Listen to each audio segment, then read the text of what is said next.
人都能获得合一的工作。第九是在产业创新以及基础设施上建造具可以抵这些灾害能力的基础设施，然后呢，具有包容性与永续的公约化。推动创新。第10是减少不平等的情况发生，减少国家内部与国家之间的不平等。目标11，永续城市和社区呢，我们希望能够建设更具包容性、安全、韧性以及永续性的城市与人类社区。目标12是负责任的消费和生产，确保永续消费和生产模式。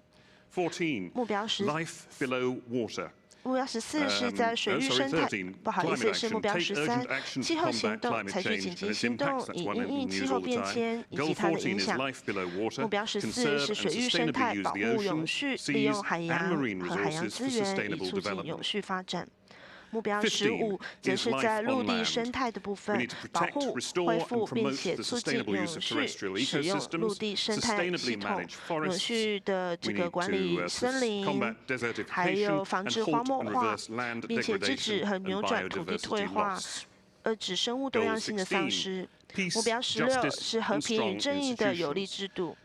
我们希望能够创建一个和平包容的社会，以促进永续的发展，让所有人都能够诉诸司法，而且在各层级上建立有效、负责而且具包容性的制度。目标17，最后一个目标，实现目标的伙伴关系。我们希望可以强化执行力，重整永续发展的全球伙伴关系。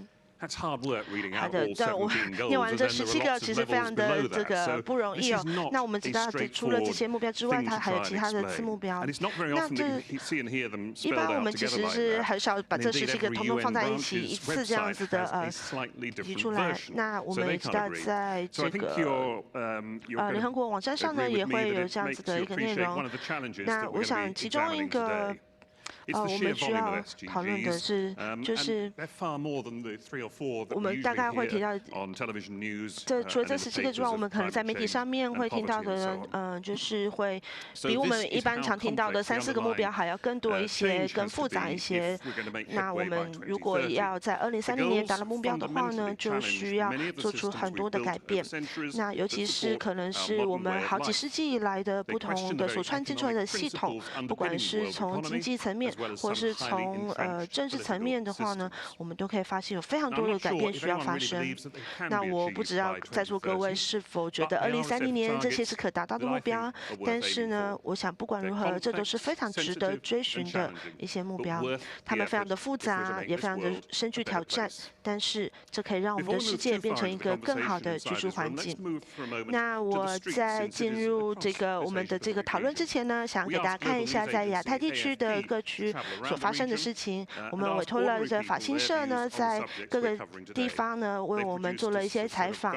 那他也把这样子的一个采访集结起来，然后在今天以及接下来的这2天活动当中，我们都会不断的这个播放来给大家看一下，让我们了解在亚太地区的人他们所渴望的永续发展是何种形式。让我们来欣赏一下。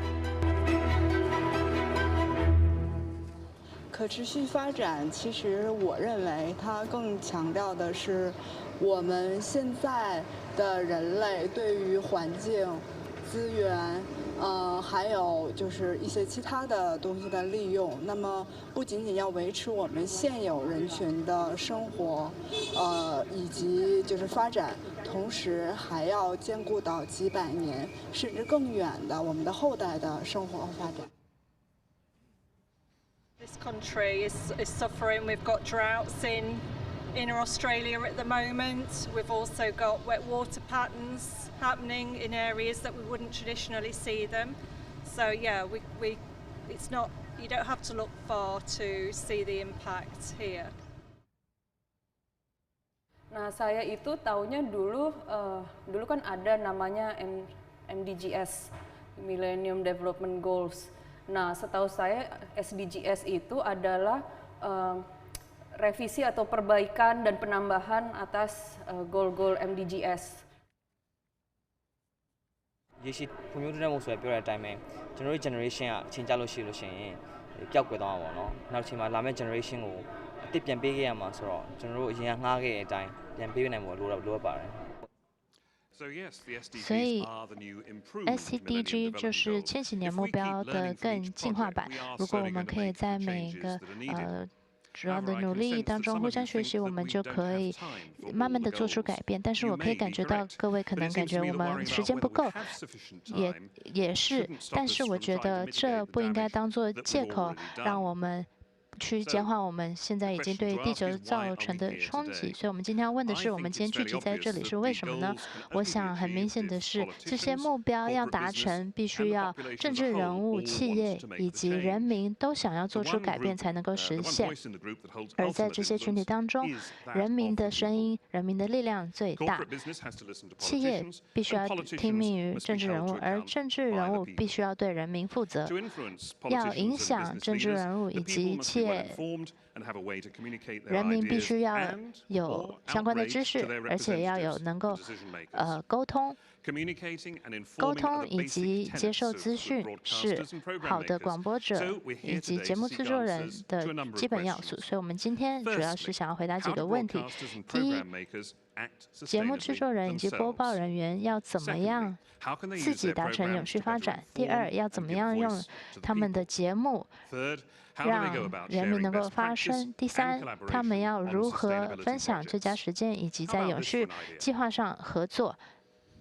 接下来我们再看一段。In the Pacific Ocean, there is so much plastic, an area the size of France has formed. Governments have simply ignored it. So we found a way to ensure they couldn't, by turning the country-sized trash patch into an official country. Les trash isles. Ou trash isles. À la isla de plástico. Des îles poubelles. Introducing the Trash Isles. On World Oceans Day, the Plastic Oceans Foundation and LADBIBE submitted an application to the United Nations to recognize the Trash Isles as an official country, because under the laws of the UN, other countries are then obliged to clean it up. Declared the part of the ocean where all the trash is gathered, the plastic, the trash isles. Has the petition been received, and what's your take on it? I think it's a very innovative and creative way to bring attention to a problem that is often not seen. Having met the criteria to become a country, the Trash Isles began recruiting citizens online. In the first few weeks, we had more citizens than some countries. The Trash Isles had everything an official country needs: a currency called debris, a passport for new citizens, and a national flag. We even had big-name celebrities signing up. I think this is the first honorary citizenship I've had from any emerging nation. Thank you very much. Trash Isles citizenship. Trash Isles. Trash Isles. Some even took on official roles. I'm Judi Dench, the Trash Isles Queen. I will be the best secretary of your defense that I can. With over 200,000 citizens, 50 million video views, and 500 million people reached, the Trash Isles put the plastic problem firmly on the map. I will make reference to the Trash Isles from here on out. 我想这是一个非常有意思的想法，我也要考虑申请垃圾岛屿的公民了。我认为我们也要探讨一些比较广泛的一些议题，永续发展的一些广泛议题，特别是在亚太区域的这些，并且提醒自己，永续发展其实是跟人类非常相关的议题。Back in Palawan, there's help for those teenagers who some consider weak. I think we need a preparations. In the war room of the local NGO Roots of Health, a team of youth advocates prepare to battle the teenage pregnancy epidemic. I think we need to talk with the IAS to get the contraceptives, because I have a lot of experience that most of the young people doesn't want to avail the contraceptives because their partners doesn't want to get it. Their weapons, contraceptives, and sex education. Taking to the streets, they visit a popular teenage hangout in Puerto Princesa. Hello, ilang months ka na po? 6 po. Gusto mo po mag-baby ulit? Hindi na muna, pahinga muna. So, familiar sa pills? May mga kakilala naman na gumagamit ng pills.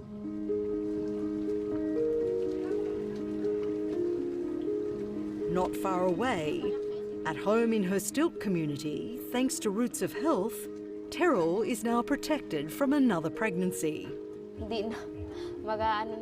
I got an implant for 3 years because I'm scared of giving birth again. She's also hoping to start vocational education classes, having only got to grade 6 at school. I want to work hard for my baby. That's all. I want to raise her well. I will try my best to send her to school so she won't be ignorant. so she won't end up like me, who got pregnant at a young age. That's a clip that's taken 刚刚 from 那 one of 个 the 影 entries to the 片呢， AIB 是我们晚上 AIB 亚太永续报道奖入围的其中一个节目。我们今天晚上在晚宴的时候也会看到所有入围的节目的片段。所有的节目都是强调一个想法，那就是永续发展目标以及永续议题呢，其实不只关乎永续，更是关乎人类、个人以及集体的行为。我们这个永续议题是涵盖非常大的范围。其中一个想法是，科技的发展能够帮助我们解决很多的议题。以下是世界经济论坛的一段影片，描述这个想法。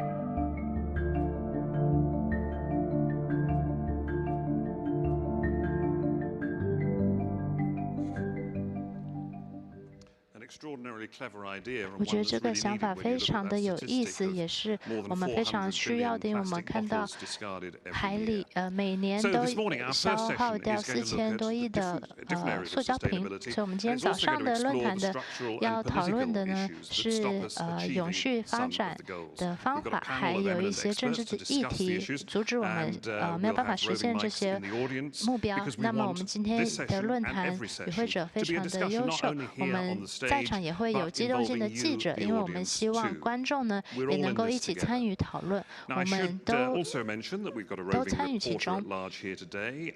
我们会有除了有机动性的记者，还有机动性的麦克风让各位发言。那么这位机动性记者在最后结束的时候也会帮我们做个总结。我们今天早上第一场的论坛会由Philippa Tolley 来主持，他是纽西兰国家广播电台的节目监制的人。那么他报道的议题非常的广泛，包含巴纽对抗艾滋病以及斐济的政变等等，他非常的资深，主持这个论坛。那么我们在开始之前，我们再看一段影片，也是入围的节目。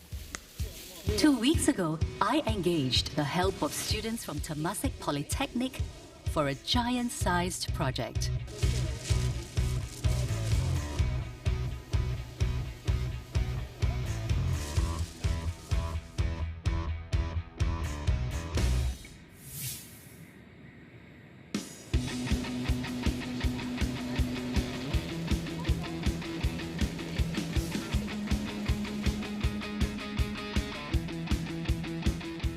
This mountain full of plastic bags you see in front of you, we collected them from Singaporeans who threw away these plastic bags.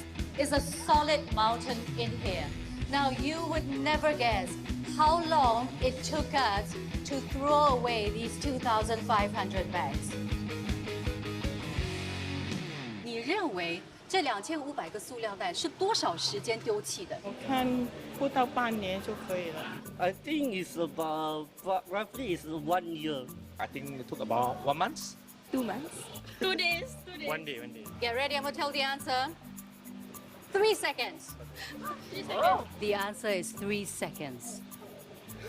3 seconds. Is it even possible? Why is that so shocking to you? Because it's just a waste of plastic bag. We can use it again and not waste plastic. 3 seconds. It's a lot. 一眨眼 really just blink your eye, is this mountain full of plastic bags? Why is that shocking to you? Because I think it's 2,000 bags is a huge amount. What? It's really fast. Just in 3 seconds, we can't do that much. In 3 seconds, we can also recycle all these plastic bags. Will knowing this information change the way you use plastic bags? Oh yeah, definitely. Like knowing that it only takes 3 seconds for Singaporeans to use this amount of plastic bags really change your perspective on things. Like, yeah, I think I'll use less plastic bags. Okay, at times it was really tough to get people to be interested in this mountain of discarded used plastic bags. But the good news is when I started talking to some of them, they were really shocked by the sheer wastage of plastic bags. So that's a really good place to start with. Extraordinary statistics in that as well. Philippa, over to you. 非常令人惊讶的一个内容。那接下来就请 Philippa 女士为我们主持，掌声鼓励，谢谢各位。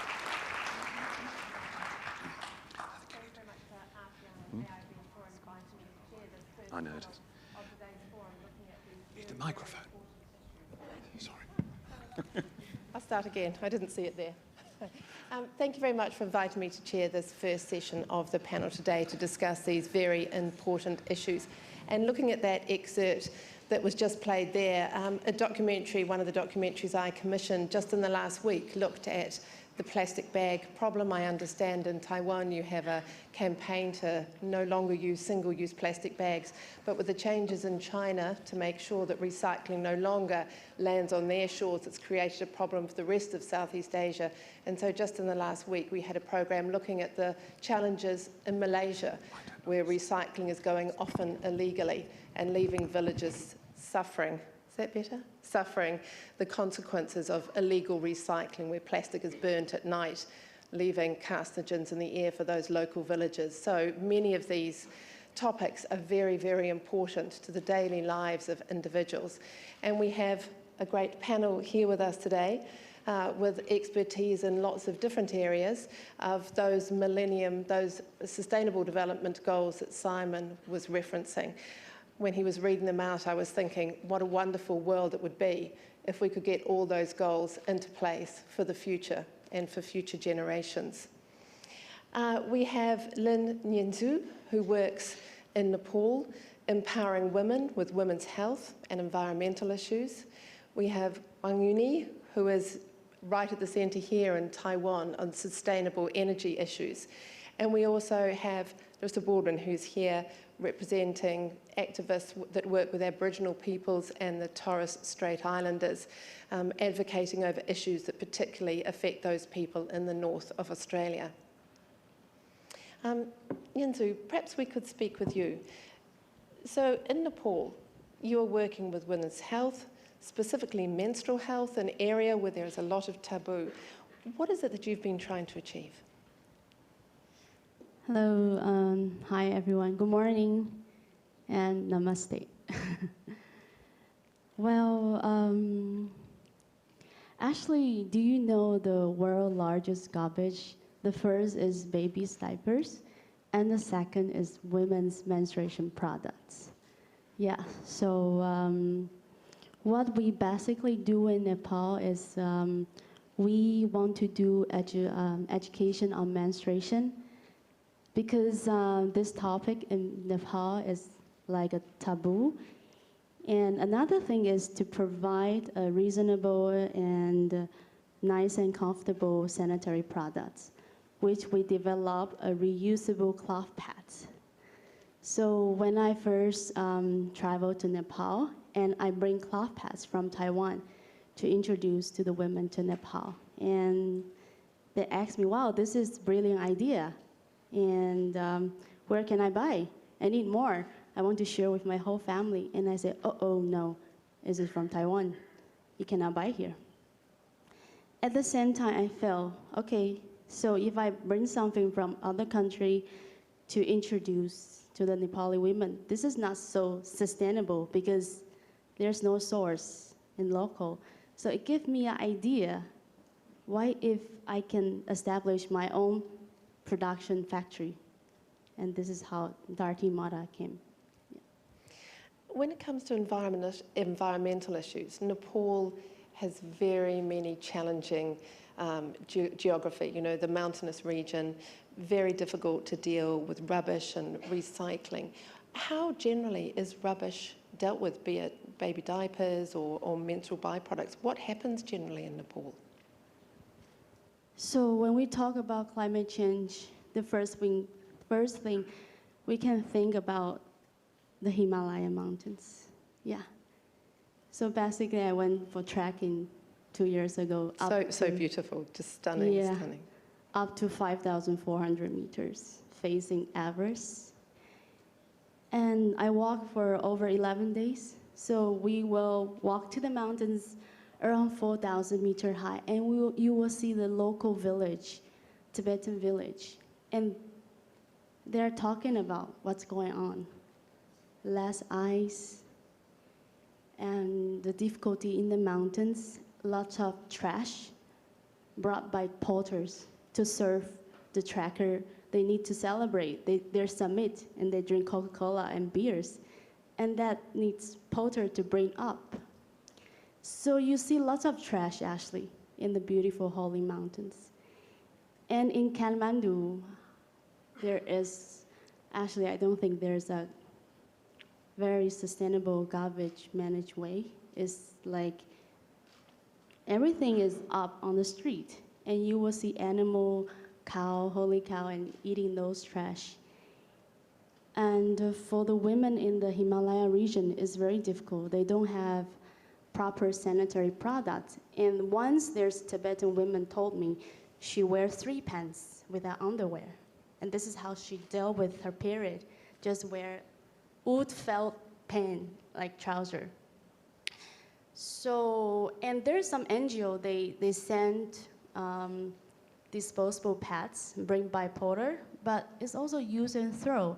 And they throw in the national park, like Himalaya region. So wild animal actually will eat those trash. So we came up this idea. We work with INGO and local NGO, and now the porter, they carry the reusable pads for the women. And one pad you can reuse more than 3 years, like 2 to 3 years. So it is more sustainable. With something like this, it's not just the challenge of the environment and protecting the environment. You're dealing with something very intimate and personal, very cultural, many taboos. How have you been able to work with the communities to make sure it's not an outsider delivering a message? Because that's often the problem, isn't it? You have somebody with a great idea telling people what they should do. Well, actually, as an outsider, like I'm from Taiwan and I'm working in Nepal, and I think it all changed on my own personal experience, because I started to research on reusable pads, and personally I have to try first, so I switched from tampons to cloth pads within 3 months. And then I started to research on what is the contents with the sanitary pads usually we use. And I found out there's actually no cotton inside. It's all made by petrol. So, and it looks white because it bleeds into white color. And there's lots of chemical on it. So slowly I feel like my body condition is changing. So when I introduce to those women, and I don't force them to use, I just give them an option. And we don't really talk about what is right or wrong, what is your taboo social practice. Actually, I talk about my own self-transformation and how to embrace your own inner cycle, connect with the moon, with the sea, with the Mother Earth, and we do yoga and massage together. That's more fun. Yeah. Fun's always important, isn't it? Yeah. One of the goals that we've heard talked about is to do with empowerment of women and making sure that everything can be done to stop inequality. How does the work you do tie in with empowering women within their own communities? For me, women empowerment is very difficult to tell women, like, you're living in an unequal society, you have to be strong, blah, blah, blah, something like that. What I'm doing is I create a different working style. It's more like give space to the women and create a space and that the the trust. I trust them because I am actually empowered by Nepali women because they are so strong from inside, which is almost empower me to fly to Nepal to do this work. Actually, they are so powerful. What I have to do is just let the power coming out. So now our production ladies, they are all become educators. And in our meeting is like we use more open way. So they can choose their job duty and they're never late on work. So it's like self-motivation. This is not my thing. This is our goal. We want to reach this together. So actually, I really felt like I'm totally empowered by Nepali women. Yeah. So along with the environmental side, as a social entrepreneur, you've provided employment opportunities for women as well. You've provided work and employment for local women as well. Yes. Our studio is located like 3 hours away from Kathmandu. It's located around 50 meters high, and actually is built inside a permaculture organic farm. So I work with local women, and they have this very sweet vegetable group, and they are all organic farmers.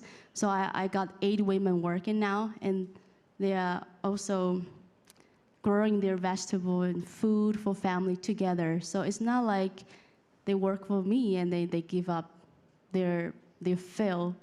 No, so, and at the same time, this year, just like 1 month ago, I work with Nepali young people, and we opened the first eco shop in Kathmandu, and also because our women grow vegetables, so we also have organic cafe, and that supplied the young people in Kathmandu to have job opportunity. If we go back to the topic of menstrual health and the taboo and finding a way to talk to communities, to speak with them about whether there is a better way that they could choose to do things. Some communities in Nepal practice that exclusion when a woman is having her monthly time. Have you been able to engender conversations that have resulted in change for those communities? Well, actually, there's a taboo called social practice called chalbadi, and it's happened in the more north of Nepal. It's very, very remote and far. And yeah, I got the chance to talk to them, also talk to their husband in the community. I found out it's very interesting because sometimes the people who came to me actually is men because they know their wife is suffering. And sometimes those social practice is pacing by women, like grandmom to daughter to the next generation. And what happens in those communities? What is the social practice? It's like when they got period, they need to separate from their families, and sometimes they need to stay in the cow shed, or they cannot sleep with their husband. Or in Kathmandu, they maybe like stay outside, not in the room, you know. So in the weather. Yeah. But in Nepal has lots of different groups. Some people practice Hinduism, some people Buddhism. So there are lots of different ways when they face period. Yeah. So what I'm doing is, because also I'm outsider, so this is very difficult to say what is good, what is bad, what is yes and no. So, but what I'm doing is I invite them to celebrate their own inner beauty. And we talk like freely, create a safe space so they can share what's going on. Yeah. And in a more positive way.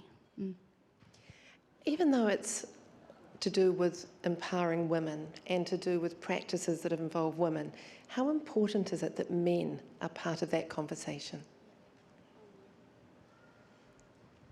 Now, just last year, we have first male staff, which is very important for us. And we already run this social enterprise, this year is the 6 years. And I found out we have a great support from the men in Nepal. Yes, because all the leaders, basically, lots of men, they are leaders. But when we need to do a workshop or activities, have to agree by men. And I remember the first time I want to hold a women workshop in the village, I have this dialogue with the chief of village. I call Papa, means grandfather. Papa, can you help me to organize this menstruation workshop?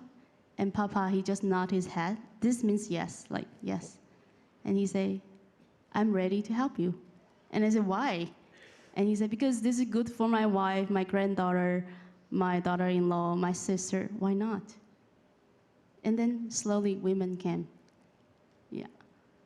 So the conversation has to be the entire community, not one gender or another. Yes, I think this is beyond the gender.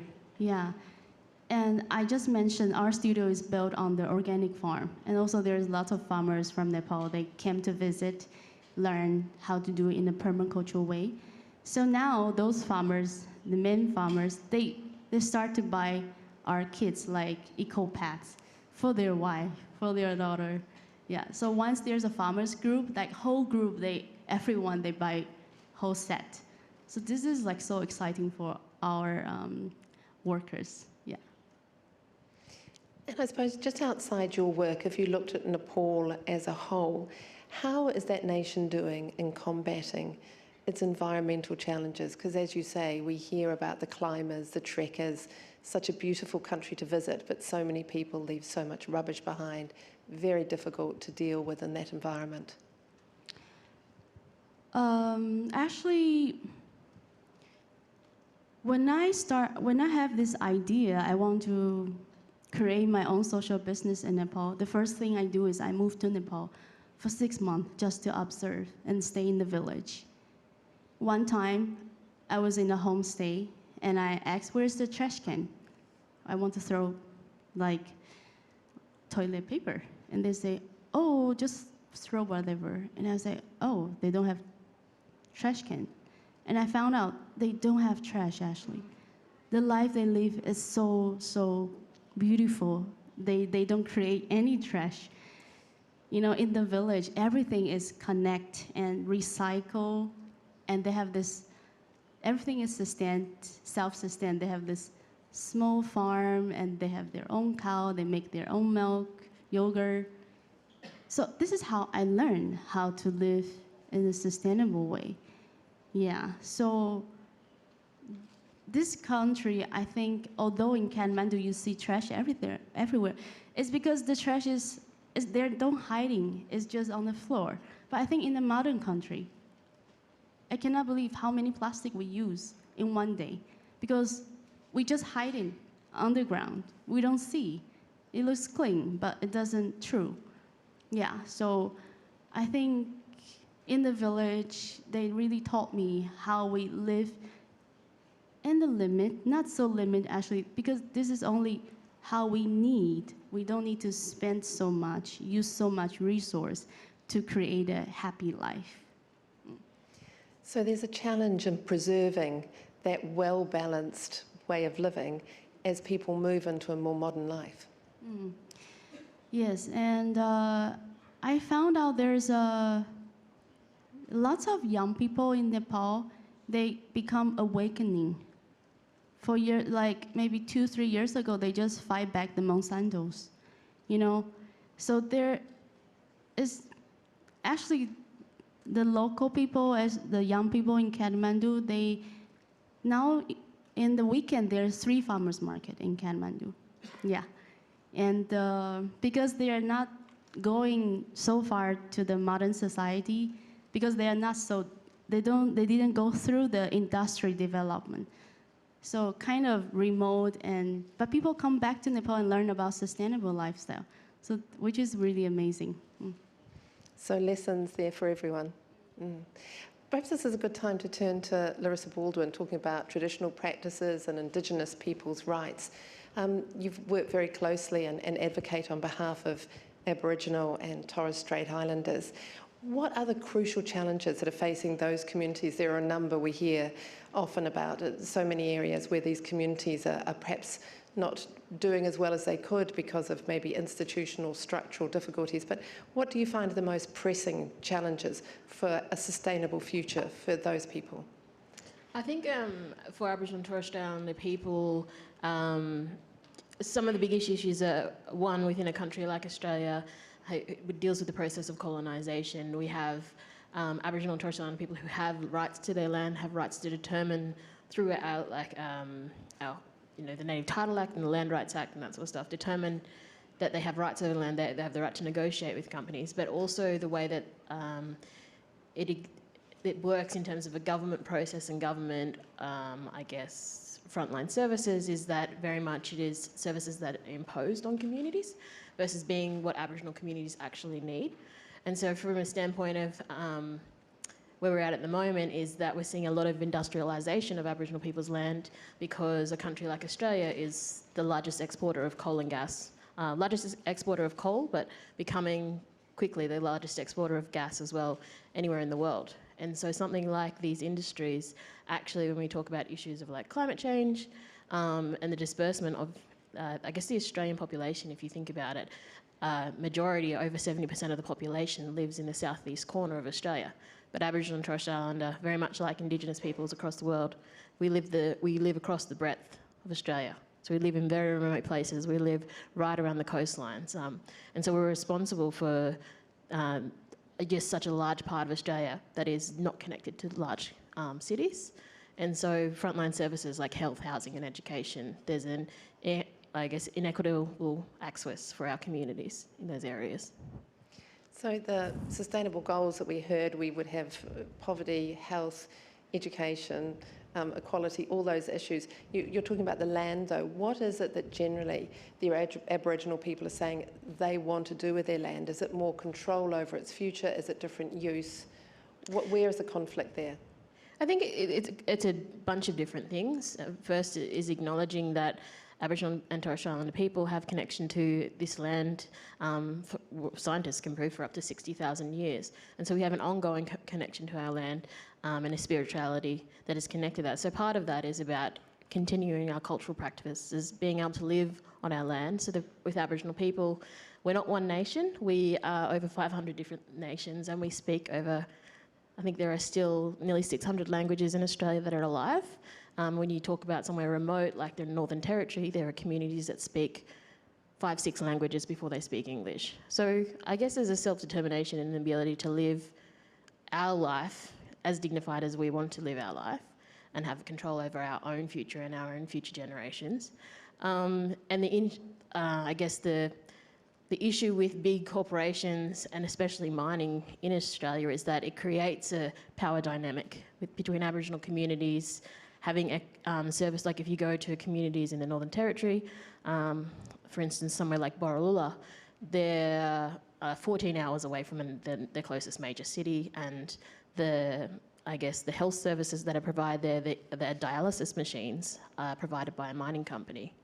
And so, you know, if they're at the moment in conflict with that mining company because their river is polluted with heavy metals like lead and manganese, and that this mining company, which is the biggest zinc and lead mine in the world, are trying to expand that mine, then the power dynamic, the fact that they're being given, you know, medical services by this company, that plays into whether or not they should say yes or no to the lease, when they're also very concerned that their children have lead poisoning. That's an unenviable situation to be in. What, as an advocate, can you do to try and redress an imbalance like that, which obviously is absolutely enormous? I think what I do is focusing on campaigning and organising in our communities. And so largely because we make up less than 3% of the Australian population and because we live in such a dispersed way across the country, Aboriginal people really, our issues aren't voting issues. And so one of the things that I do within my job, before I came to an organisation like GetUp, I worked for a climate organisation because obviously I care about the impact that climate change is going to have and continues to have on our communities.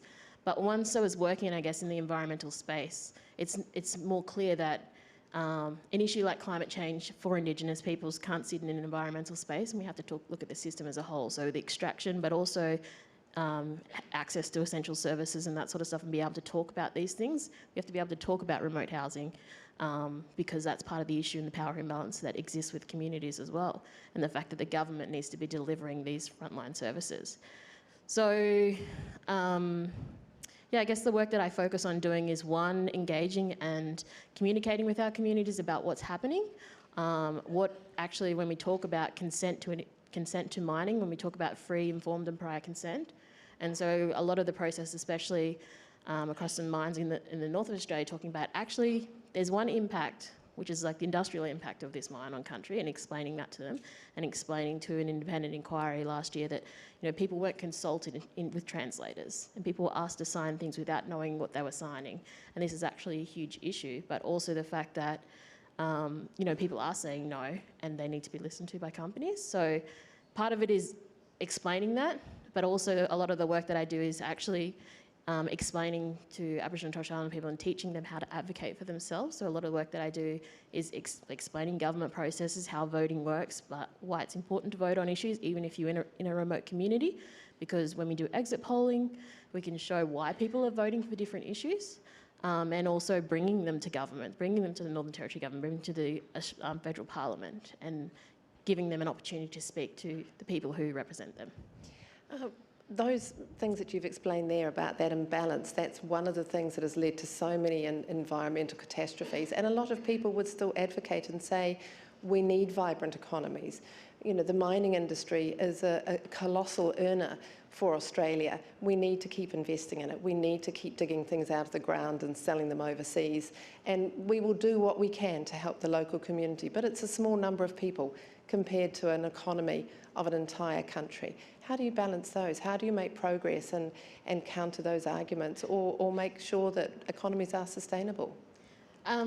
Especially, that's such a big argument that happens in Australia. And I think one of the things that we talk about is that, yes, largely Australia is a very wealthy country, and the global financial crisis we largely got through unscathed because of the mining boom.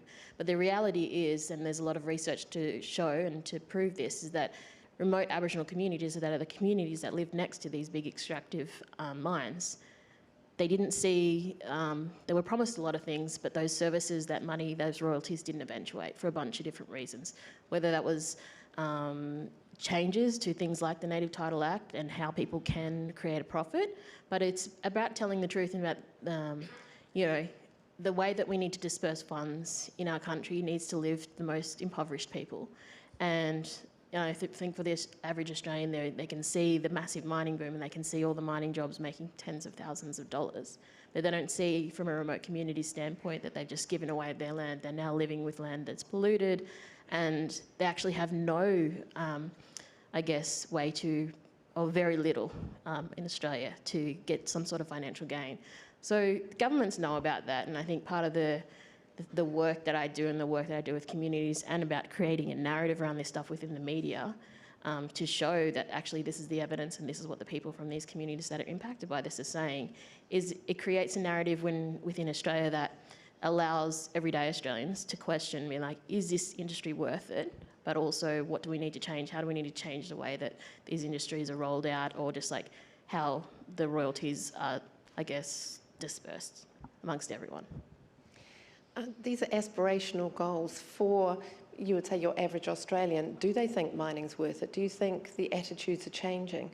Or do people think it's essential for Australia to remain a vibrant, you know, economic success? It's a big tension within Australia, but the attitude is absolutely changing. If you think about something, there's a massive, I guess, nationwide protest at the moment around the Adani coal mine. And part of that, the reason that has so much traction within Australia is because of the impact of climate change, and people can see the impacts in Australia. Every year where it's like the biggest heat wave we've ever had at the beginning of the year. People die when there's heat waves. But also over the last couple of years, or the last 3 years particularly, we've seen the massive bleaching events on the Great Barrier Reef. And, you know, that's something that a lot of Australians hold as a national icon, and they think that this government needs to be doing something to protect it. So when you can have the conversation about hey, we're actually causing climate change, then there are a lot of people around Australia who think that, you know what, it's time that we think about what our how we're getting our energy. We are the sunniest and windiest country in the world, and we're also the biggest exporter of coal and gas. So I think there's a lot of people that are questioning that. Literally millions of Australians are involved in these protests, and part of it is like we need to move to sustainable energy, and we need to put pressure on our government to do that. So it has to bite home before people take it seriously. You know, Aboriginal communities are incredibly important to the makeup of Australia as a whole, but they're small numbers of people compared to the large numbers of people in cities. Is it when it hits home that people start to act? I think, yes, when it hits home, and I think, but it's also when you can give people the opportunity of like how they can work. Or so for the average Australian, they actually haven't met an Aboriginal person. That's how small our numbers are. And I always grew up thinking like, of course I'm an Aboriginal person, like of course you've met an Aboriginal person, but it wasn't until I got to be an adult and I was like, oh, actually this is a thing, and then looking at research and actually the disbursement of our communities. An organisation like GetUp, we have 1 million members. That's more members than there are Aboriginal and Torres Strait Islander people in our country. And so one of the things that I look at when I think about how we create change for our communities is that if it's just on voting alone, we can't change anything by ourselves. Our numbers are too small. So really what matters to us is creating allies and creating those narratives in the broader public that understands like, this is what's going on, this is the change that we're advocating for, and actually we need to reach out to the broader Australian public. We don't need everyone, but we need more people than we've got to understand that these are the issues that are really important that you can help take action on with us. Of those sustainable goals that we heard read out before, what are some of the other ones that are really important to the Aboriginal and Torres Strait Islander people? Is it equality or health or? Health is a huge issue for our communities. Obviously, even the gaps in life expectancy in Australia is like 10 to 15 years between men and women and Aboriginal men and women in Australia. Which is an extraordinary gap, isn't it? It's an extraordinary gap, and so there's a national campaign to close that gap, but there's also the gap in education. In remote communities, when you think about the north of Australia, there are people in, I guess, social housing there that are living 12 to 20 people in one single house, and that's not a very big house. In some cases, they just look like very basic housing, like shipping containers, like metal. It's really inadequate, and obviously that contributes to health outcomes as well. But another huge issue for our people also is the rate of incarceration of our people, and the fact that, within some states and territories in the country, across areas that our population is very big, governments and police are able to arrest our people with paperless arrest. So you don't actually have to have a charge. There are a lot of our people that are in jail because they're on reprimand and they don't have anywhere to go as a house. So housing is an issue that's creating an issue of incarceration.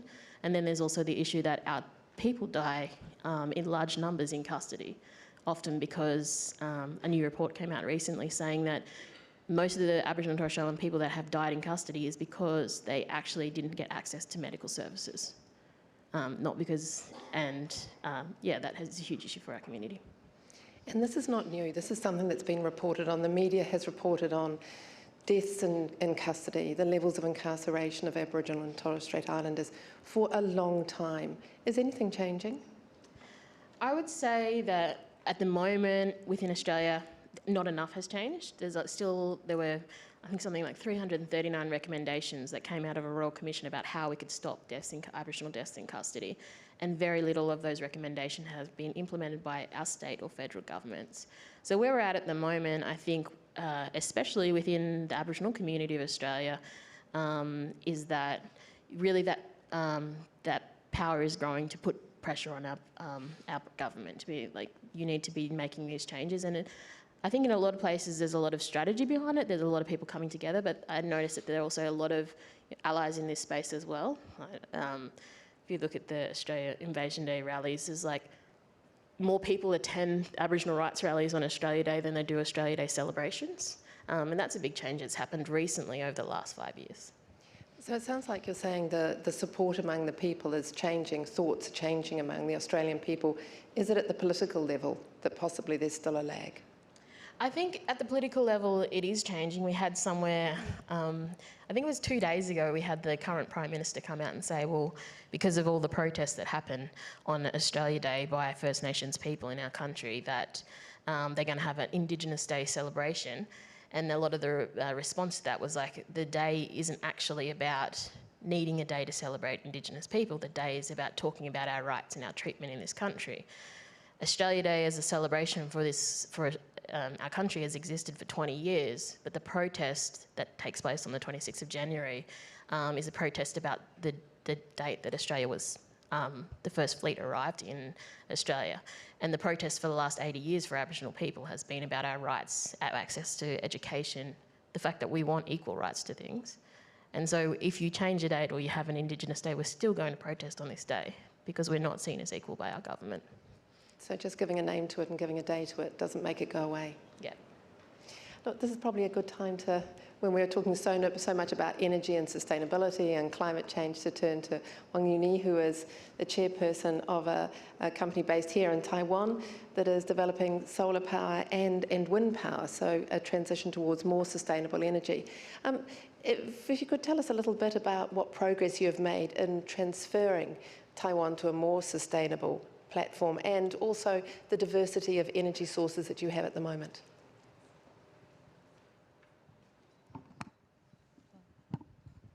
Sorry, because my English is not very well, so I think I can express very precisely, so I use the Chinese. Sorry about that. And 事实上在台湾。台湾是一个能源极度缺乏的国家，我们大概是97%以上的能源都是来自进口。简单来讲，我们并没有传统的能源，我们没有石油，没有天然气，没有煤，对。但是呢，但是台湾却有很好的就是天然资源。我们台湾不管在风资源，或者是在地热，或者是在太阳能部分，它的资源都是排名全世界前几名的哦。那所以我当时我在这个这家公司已经待了17年，17年就2001年开始，我们是第一个在台湾推动再生能源发电的一个公司一个单位。那么那时候我就在想说，一个国家97%的能源依赖进口，这其实是一个很严重的问题。所以我们那时候是想说，既然台湾有这么好的丰富的资源，为什么我们不大量的去使用它？所以从那个时开始，我开始投入了这个工作。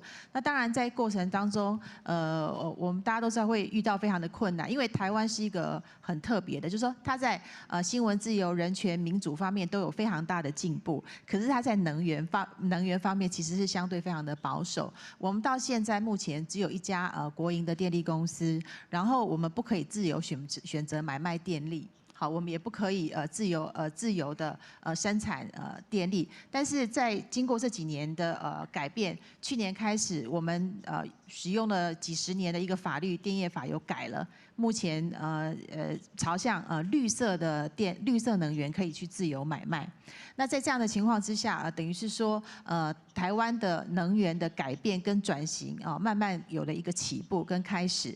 那在这样的情况之下，台湾现在我们一开始，我记得我在5、6年前刚开始推动，就是说绿能源自主、能源民主这个运动的时候，大家还是觉得不可思议，也没有想到台湾其实有绿电的需求有这么多。我现在才发现，我们是自从去年电业法开放，绿色电力可以自由买卖了之后，我们公司所生产的绿色电力是一直被各大企业追着，一直希望能够买我们的绿电哈，所以其实台湾在绿色能源民众对绿色能源的意识其实相当的高，只是比较可惜就是政府在政策作为的这个部分比较慢，但是我们也很高兴，就是自从蔡英文总统上来了之后，他就是极力的承诺要推动能源转型这个工作。那我也记得我们在好几年前开始在台湾提能源转型的时候，大家也都在笑我们哈，觉得这是不可能办得到的。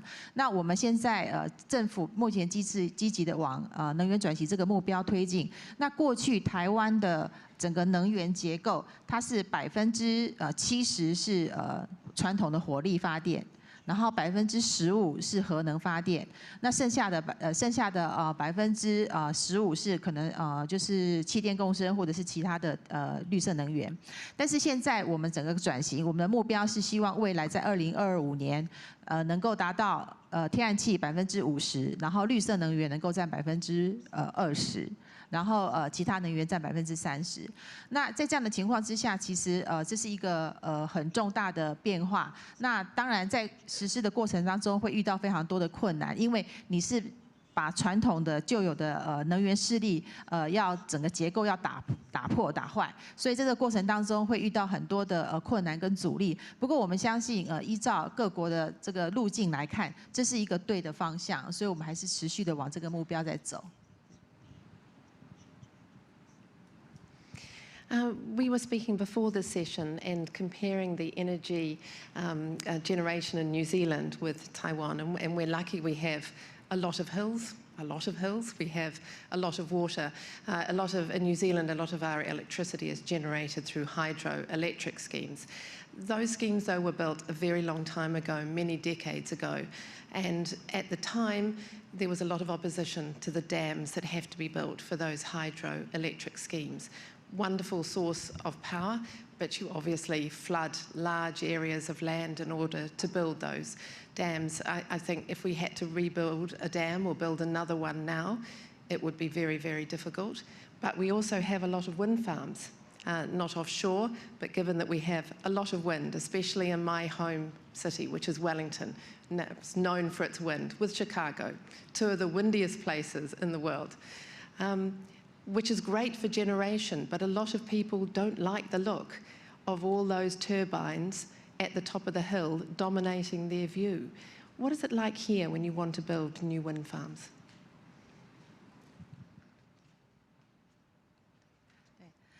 其实，在推动的过程当中，我们也遇到相同的问题。因为一个新的东西要被一般的民众去接触，其实不管是像刚刚林小姐说的，或是其他的，一个新的东西要被大家接触，其实是要经过不断的沟通的过程当中。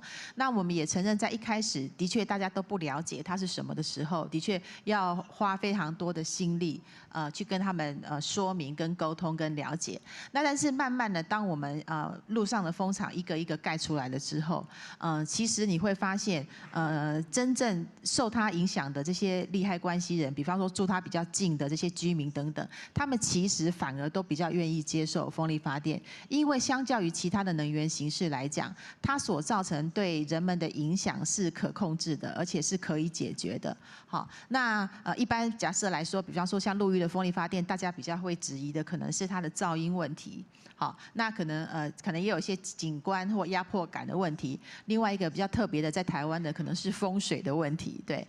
但是像这些东西，但是这几个问题，其实你都可以去改变它，我们也都一一的有去处理。比方说像噪音的问题，如果有比较近的住户，他反映有这些困难，那虽然我们并没有超过国家的一些噪音管制的标准，但是我们还是去帮他加装气密窗等等的。那这样子的话，就可以降低音源的来源，所以他们也蛮能接受。那比方说有些风水的问题，可能说他们家的就是供奉的神啊，或者是佛祖，或者是祖先的牌位，可能对到风机或者是什么的，我们也可以试着帮他做一个方向的改变，就是家里的陈设或摆设做一个方向的调整。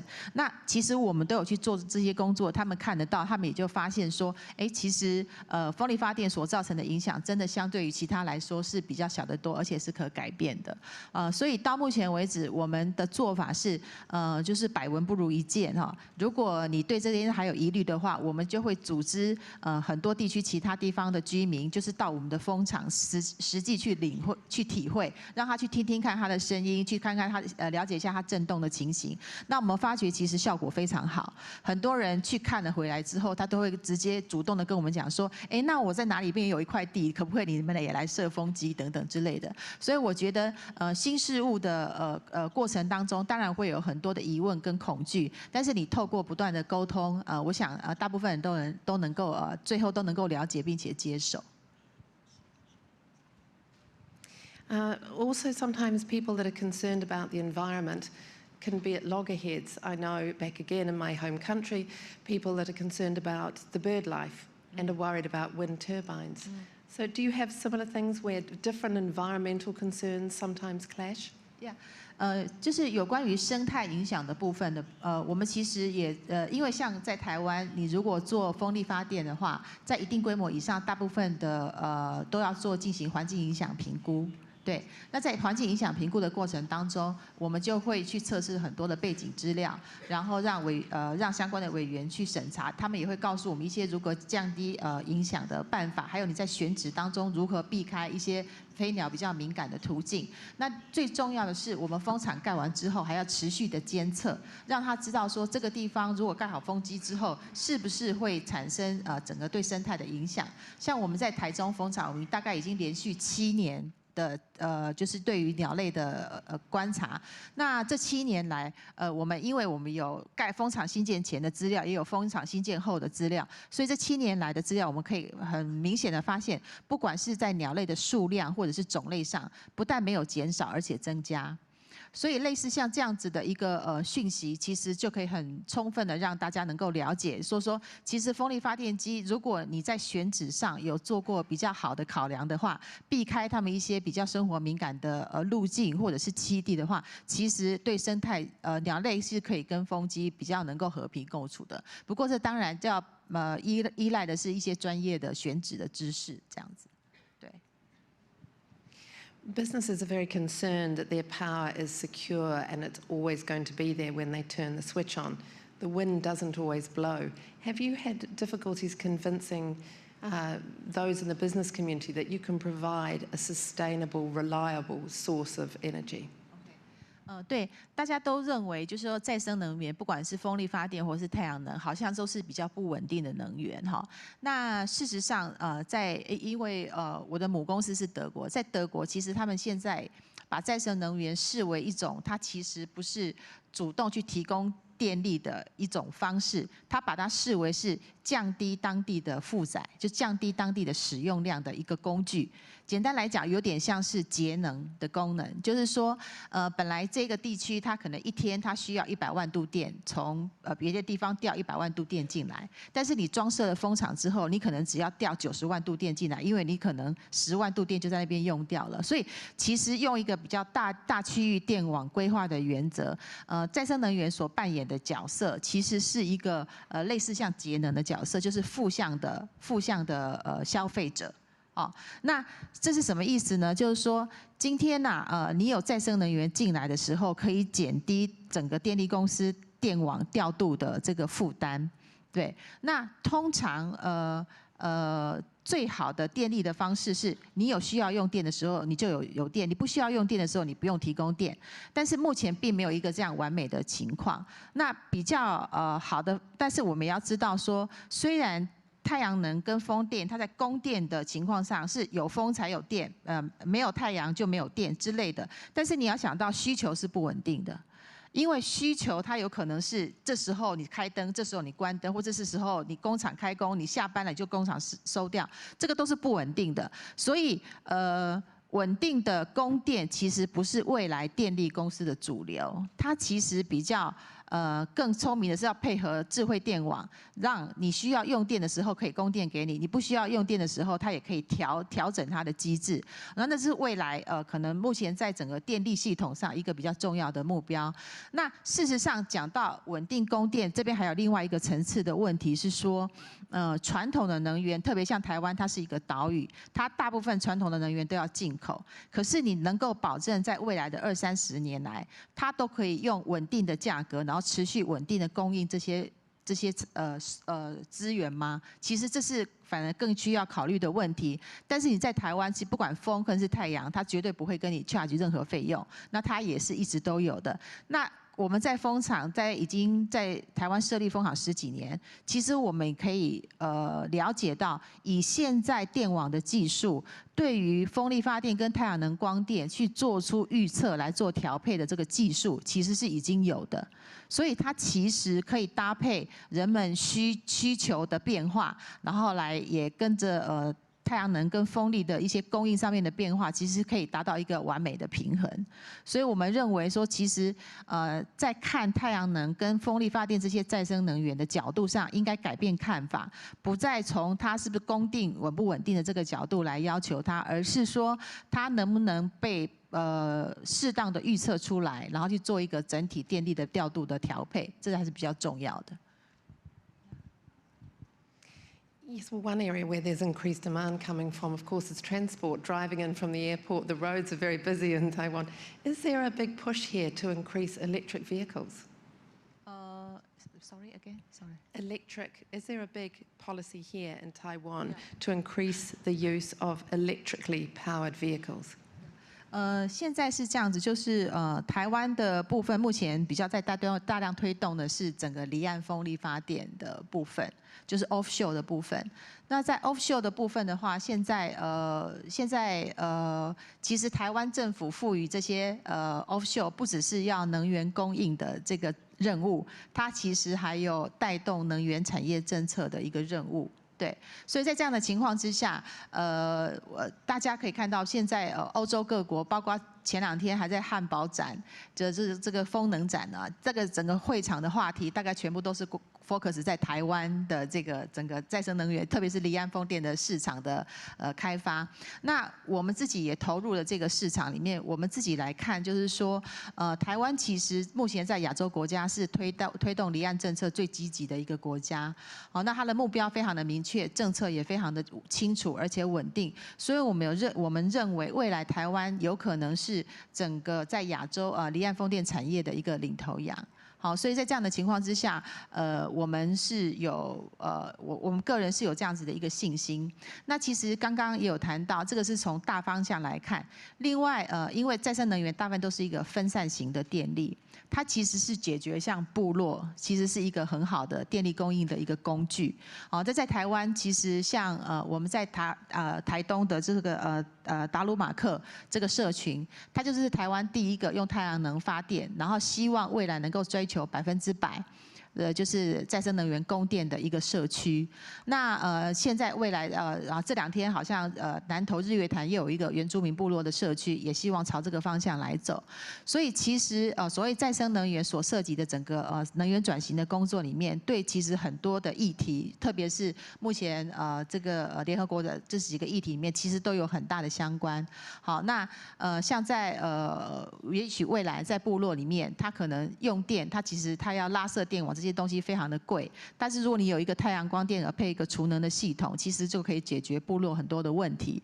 所以其实整个再生能源，它不仅可以带来能源的转型，它可以带来能源的产业，它其实对于整个部落用电的这个协助也有很大的帮助。是。Yes, certainly in the Pacific, I've heard stories where solar power in quite underdeveloped nations, helps give power at night so that children can study, families can do things in the evening which they couldn't before, so some real change. Look, thank you all for your contribution. Perhaps at this moment it's a time to throw open for some questions from the floor. Is there anybody in the audience who would like to ask some of our eminent panellists any questions?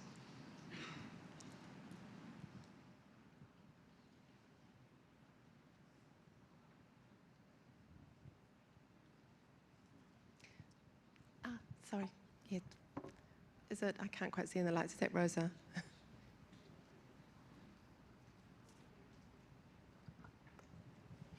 Hello, I'm Rosa Canela. I'm coming from BAFTA, from London. And I just wanted to ask Lynn, because I think your project is really inspiring. I love it because actually I've heard about these projects in developing countries, so I would like you to let us know if you know about other countries that they're doing the same that you're doing.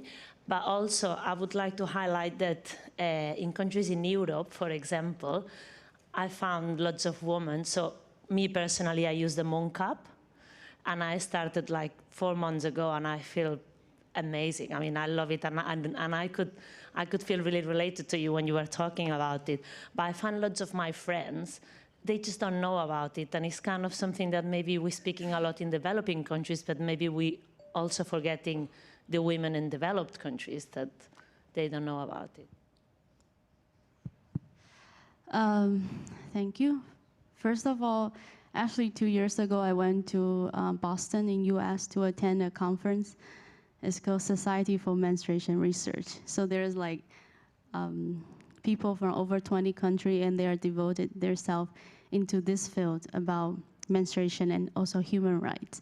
So I was also very surprised because I feel like this is very lonely path to approach. So when I was there, I was so surprised. In a conference, it's very red, and there's lots of different brand about sustainable sanitary products like cloth pads, moon cup.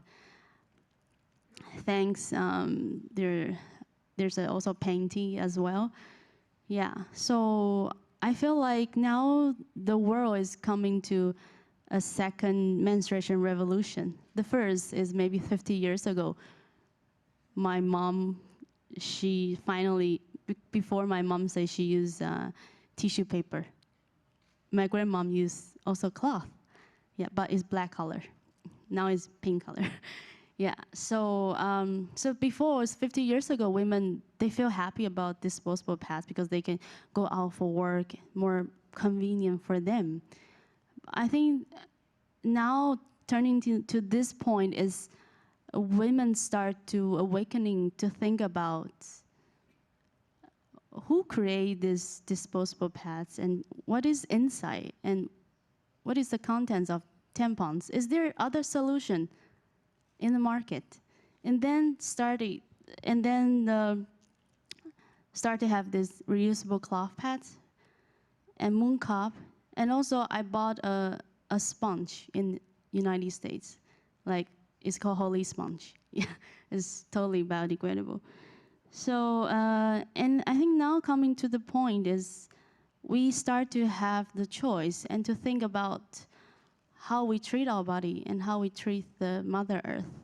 Yeah, and also, this is also, when I work in Nepal, I felt like, oh, this is not about the women in Nepal, it's about the women in the world. So I also come back to Taiwan, do lots of workshops to teach women to handmade their own pads.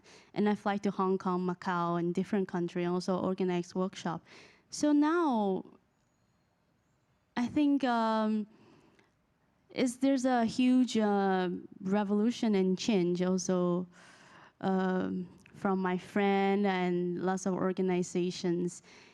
And so I don't think this is just a product for women in the developing country because they cannot buy disposable pads. This is different, yeah. So it's more like we invite the women to really connect to their own body, and they understand what is the environment cost behind all the different kind of product, and they can make a proper choice for themselves, and also celebrate their own beauty as well. So this is what we are doing now. Thank you. Thank you. There's another question here.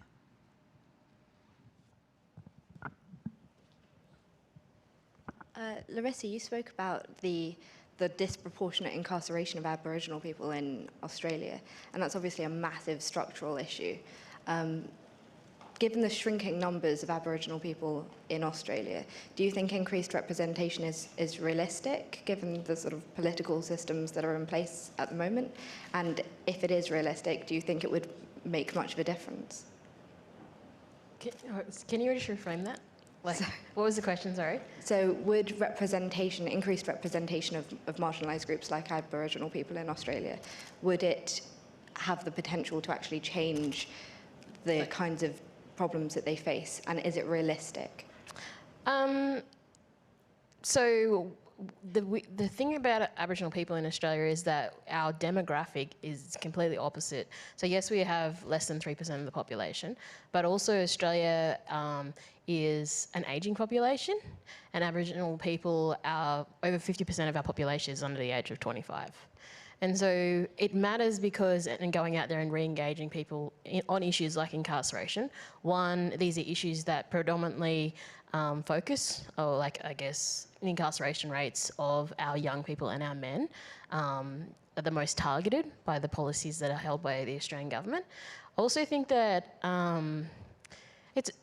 I guess it's strange in a way, like we can create change by going and talking to other people. We know that works because we know where the political conversations are in Australia right now. So a lot of that is being driven, if you're looking at just from an activist standpoint, a lot of the activists that are engaged for Aboriginal and Torres Strait Islander rights are really young, and through that are getting national media coverage from different people and that sort of stuff. So it does matter, and I think that there really is a shift, because 5 years ago, like right now back home, Aboriginal deaths in custody it's been in the media for the last 2 weeks.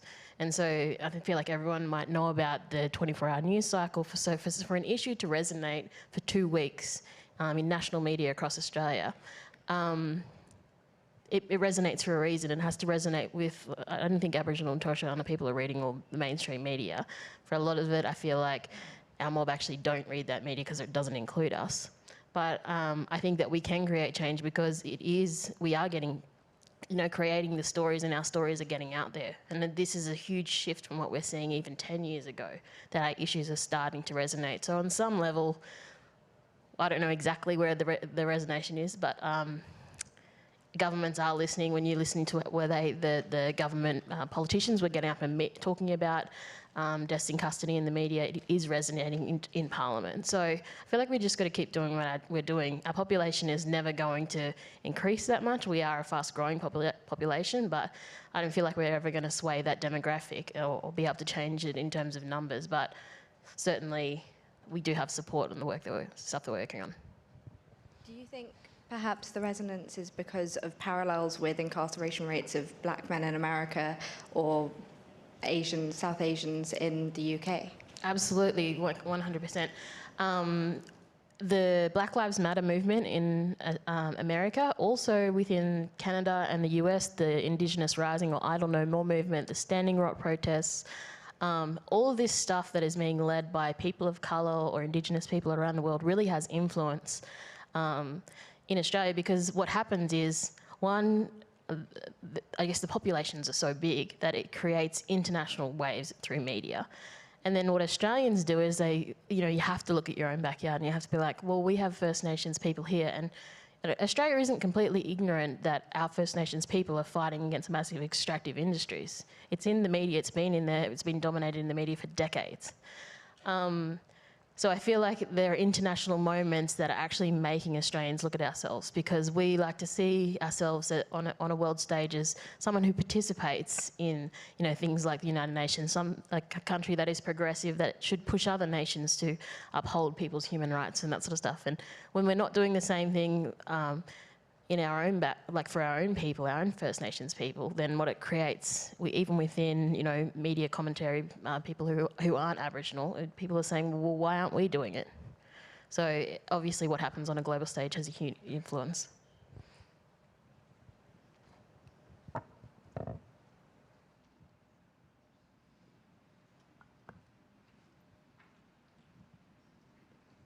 Thank you.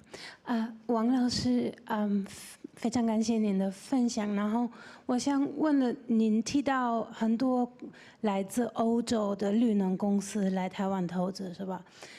但是欧洲的环境条件跟台湾的很不一样，这边有地震、有台风，所以挑战很多。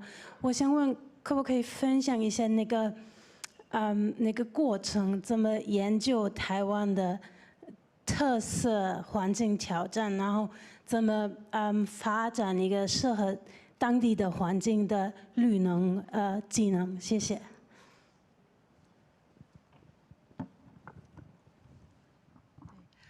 谢谢你的问题。事实上，我们在刚开始来台湾的时候，的确会遇到面对很多的质疑。他说，像德国，它没有台风，也没有地震，那台湾的台风跟地震这么多，你怎么样去克服哈？那事实上，这么多的质疑，其实是帮助我们在整个设计这个过程的当中变成是更谨慎。简单来讲，就是说我们会透过，比方说实际地质的钻探跟了解，然后这个取得部分的数据之后，交由设计公司来做专业的设计。这个设计公司呢是包括德国跟台湾，就是台湾它会比较了解到整个的地质情况，所以它会根据这样子的一个特殊的状况，来针对风力发电机这样一个特殊的建筑物来做相对安全的设计。所以其实简单来讲，我们的设计基本上都要同时符合德国的要求跟台湾的要求，所以在这样的情况之下，你所设计出来，还有依照图纸设计新建的这个风力发电机组就不会有问题。然后另外，当然风力发电机本身，他们也有针对强风速的地方设计了一些比较特别的 type， 比方说它可能就是 Class 1， 还有就是 S， 就是 Special 的，就是对于那些风力比较大的国家，他们提供这样子的风力发电机组的机种，就是说它耐风速的力气会比较强。那像我们采购的风机，我们都可以耐到风速大概是70米秒以上。对，70米秒的话，在台湾我们目前还没有到的这么大的风速。我们有查过，台湾最强的风速大概是50几米秒。对，那所以在这样的情况之下，我们目前为止到现在新建过来，大部分几乎所有的风机都可以，还算是在路上的风机还算是持续的运转。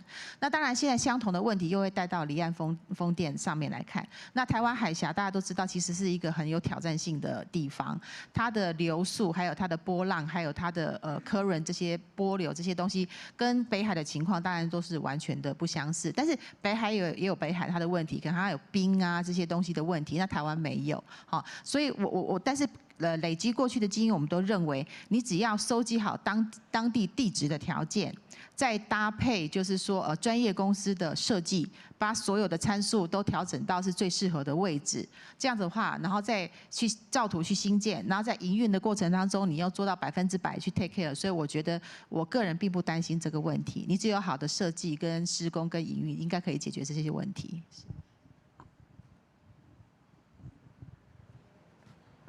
Thank you. Are there any other questions? I think we don't have too much time, but we can have another question from the back.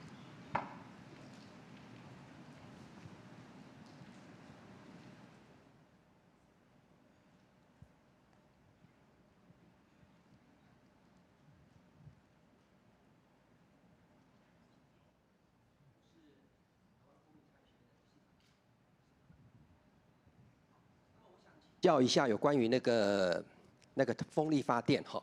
那么刚刚你所描述在台湾的风力发电里面的沟通很顺畅哈。可是我知道呢，就是因为我自己本身也是环保团体哈，目前在新北还有包括那个台湾西部很多的城市哈，渔民呢对于那个风力发电是非常有疑虑的哈，因为他们认为第一个会对他们的捕鱼啊带来冲击哈，而且抗争不断。那么对这一点的话呢，你们怎么样来化解哈？因为这个抗争已经持续好几年了。有关于就是风力发电机对渔业的影响，其实我们也有去做过相关的研究哈。当然基本上对于所谓的一支钓的这些形式，大概都不会有特别的影响。会比较有影响的就是这个流刺网，哈，就是这个就是会对它造成，因为它的捕捉的方式是它把那个网铺上去，大概1公里多，所以任何上面有任何的阻碍的话，可能就会把网子勾破，所以基本上他们没有办法在那边施作。那在这样的情况之下，哈，像我们跟渔会沟通的方式是大概朝着2个部分去处理了哈。一个部分就是说对真正有影响的这些族群，就是所谓的大概流刺网的这些业者，看看是不是能够辅导他们去做一些转型。因为其实现在流刺网这个形式的渔业方式，其实也越来越遭到很大的困难。那大部分人其实心里都很清楚，这样子的渔业行为大概也再发展不了多久，所以他们其实对于说，如果在这个在这个时间之内，可以利用这个机会让他们去做一些转型的话，其实有些年轻的渔船业主，他们其实还蛮愿意接受的哈。那这是看一下有没有办法，就是让他们去转型。那第二个就是说，这个渔场本身到底对渔业资源的是不是会产生枯竭？它在运转的过程当中会不会对鱼类产生影响？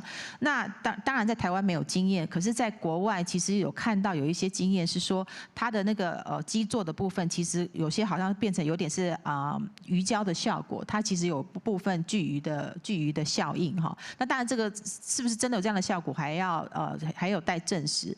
但目前起码看出来就是说，在营运期间其实是对鱼类的资源大概不会有太大的影响。那在施工期间的确会有对于某一些生物，比方说海豚、鲸豚类，他们的声音比较敏感，它可能在打桩或在施工过程当中会比较可能会造成相当的影响，所以这个部分就会透过施工方式的改善，比方说你有double 就是双层的这个水幕的方式去降低噪音，或者是说你要用缓启动的方式，或者是说你要用观察，如果有海豚出没你就必须停工等等之类的这些方式，希望透过这个方式，然后缩短施工期间，然后能够把这个影响降到最低。那当然就是说在渔民沟通的部分，我觉得不可能100%的人都能够同意，但是对于这些少数还是有恐惧还疑虑的部分的人，我觉得还是要做持续不断的沟通啦。那当然就是说，这个最后要怎么样去处理跟解决这个事情的话，我觉得其实我们也都有发出善意，可以让他们去参观一下其他国家海上风场跟其他国家的渔业渔会，能够沟通到底有什么问题，可以怎么处理，然后怎么来面对。那就我们接触的经验来讲，我们是觉得目前台湾的这些传统渔业在这做流市场的业者，他们其实还蛮期待能够有一个转型的机会。对，那以上是我简单的报告到这边。Thank you very much for that. I think we've come to the end of the time we have for discussions. Look, listening to all the discussions this morning and reflecting from my own perspective way at the bottom of the Pacific, it reminds me how connected we all are. Everything that you've mentioned, we have issues in New Zealand. We have issues with menstrual poverty and the issue of taxation on sanitary products.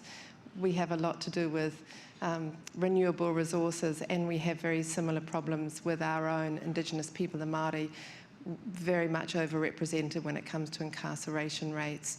We have difficulties with domestic violence, women, very, very high suicide rates. These are issues that affect different nations in different ways, but it's a universal issues and problems that we have to tackle all over the world.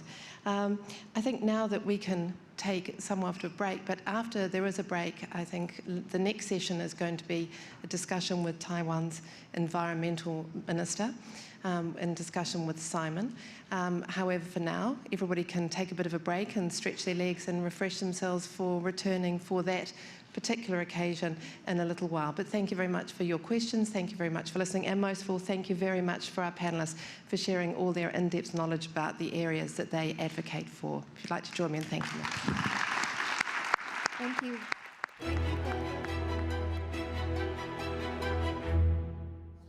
可持续发展，其实我认为它更强调的是我们现在的人类对于环境、资源，还有就是一些其他的东西的利用。那么不仅仅要维持我们现有人群的生活，以及就是发展，同时还要兼顾到几百年甚至更远的我们的后代的生活和发展。This country is suffering. We've got droughts in Australia at the moment. We've also got wet water patterns happening in areas that we wouldn't traditionally see them. So yeah, it's not, you don't have to look far to see the impact here. Nah, saya itu taunya dulu kan ada namanya MDGs, Millennium Development Goals. Nah, setahu saya SDGs itu adalah revisi atau perbaikan dan penambahan atas goal MDGs. ရေရှည်ဖွံ့ဖြိုးတိုးတက်မှုဆိုပြောတဲ့အတိုင်းပဲကျွန်တော်တို့ generation ကအချိန်ကြာလို့ရှိရင်ပျောက်ကွယ်သွားမှာပေါ့နော်နောက်ချိန်မှာလာမယ့် generation ကိုအသစ်ပြန်ပေးခဲ့ရမှာဆိုတော့ကျွန်တော်တို့အရင်ကငှားခဲ့တဲ့အတိုင်းပြန်ပေးနိုင်ဖို့လိုအပ်ပါတယ် In the Pacific Ocean, there is so much plastic, an area the size of France has formed. Governments have simply ignored it. So we found a way to ensure they couldn't, by turning the country-sized trash patch into an official country. Les trash isles. Pour trash isles. À la isla de plástico. Des îles poubelles. The trash isles. Introducing the trash isles. On World Oceans Day, the Plastic Oceans Foundation and LADBIBE submitted an application to the United Nations to recognize the Trash Isles as an official country, because under the laws of the UN, other countries are then obliged to clean it up. Declared the part of the ocean where all the trash is gathered, the plastic, the trash isles. Has the petition been received, and what's your take on it? I think it's a very innovative and creative way to bring attention to a problem that is often not seen. Having met the criteria to become a country, the Trash Isles began recruiting citizens online. In the first few weeks, we had more citizens than some countries. The Trash Isles had everything an official country needs: a currency called debris, a passport for new citizens, and a national flag.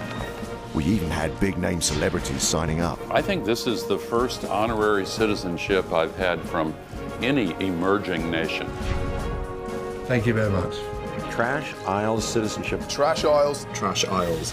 Some even took on official roles. I'm Judi Dench, the Trash Isles Queen. I will be the best Secretary of your Defense that I can. With over 200,000 citizens, 50 million video views, and 500 million people reached, the Trash Isles put the plastic problem firmly on the map. I will make reference to the Trash Isles from here on out.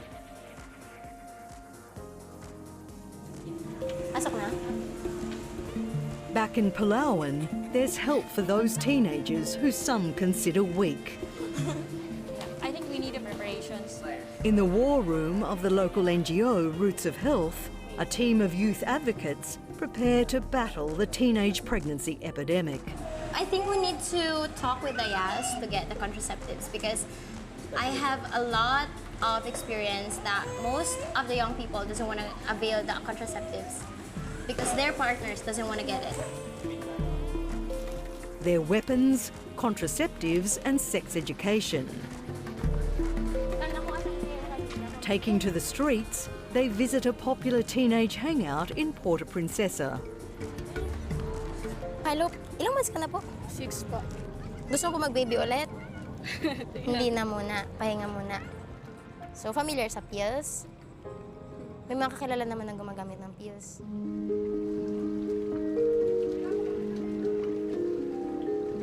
Not far away, at home in her Stilt community, thanks to Roots of Health, Terrell is now protected from another pregnancy.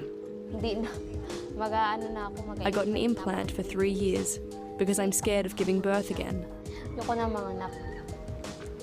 She's also hoping to start vocational education classes, having only got to grade 6 at school.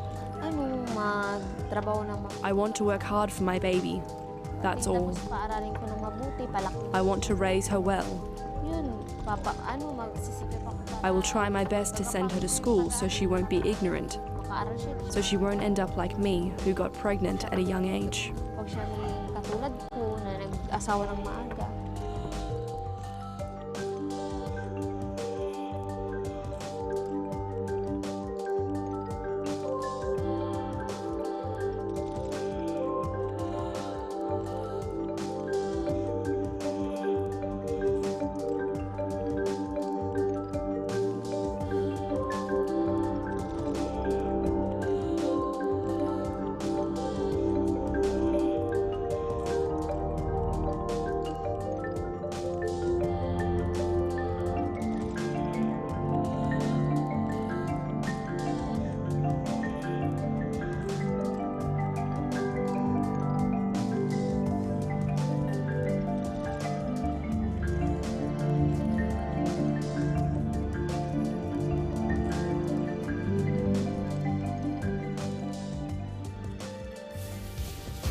Two weeks ago, I engaged the help of students from Temasek Polytechnic for a giant-sized project.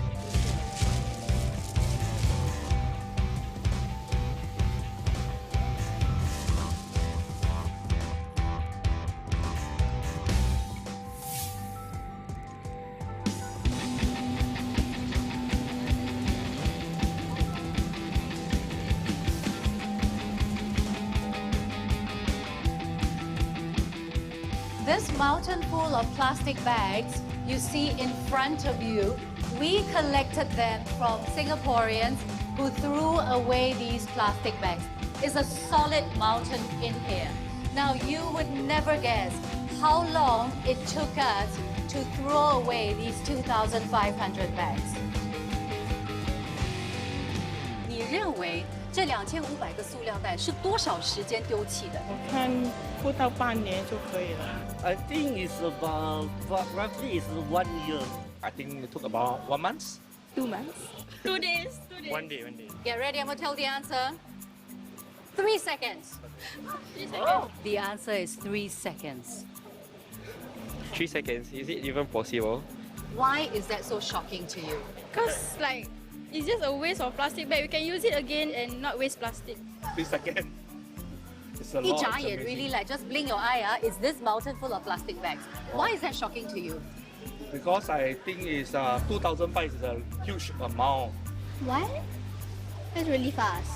Just in 3 seconds, we can't do that much. In 3 seconds, we can also recycle all these plastic bags. Will knowing this information change the way you use plastic bags? Oh yeah, definitely. Like knowing that it only takes 3 seconds for Singaporeans to use this amount of plastic bags really change your perspective on things. Like yeah, I think I'll use less plastic bags. Okay, at times it was really tough to get people to be interested in this mountain of discarded used plastic bags. But the good news is when I started talking to some of them, they were really shocked by the sheer wastage of plastic bags. So that's a really good place to start with.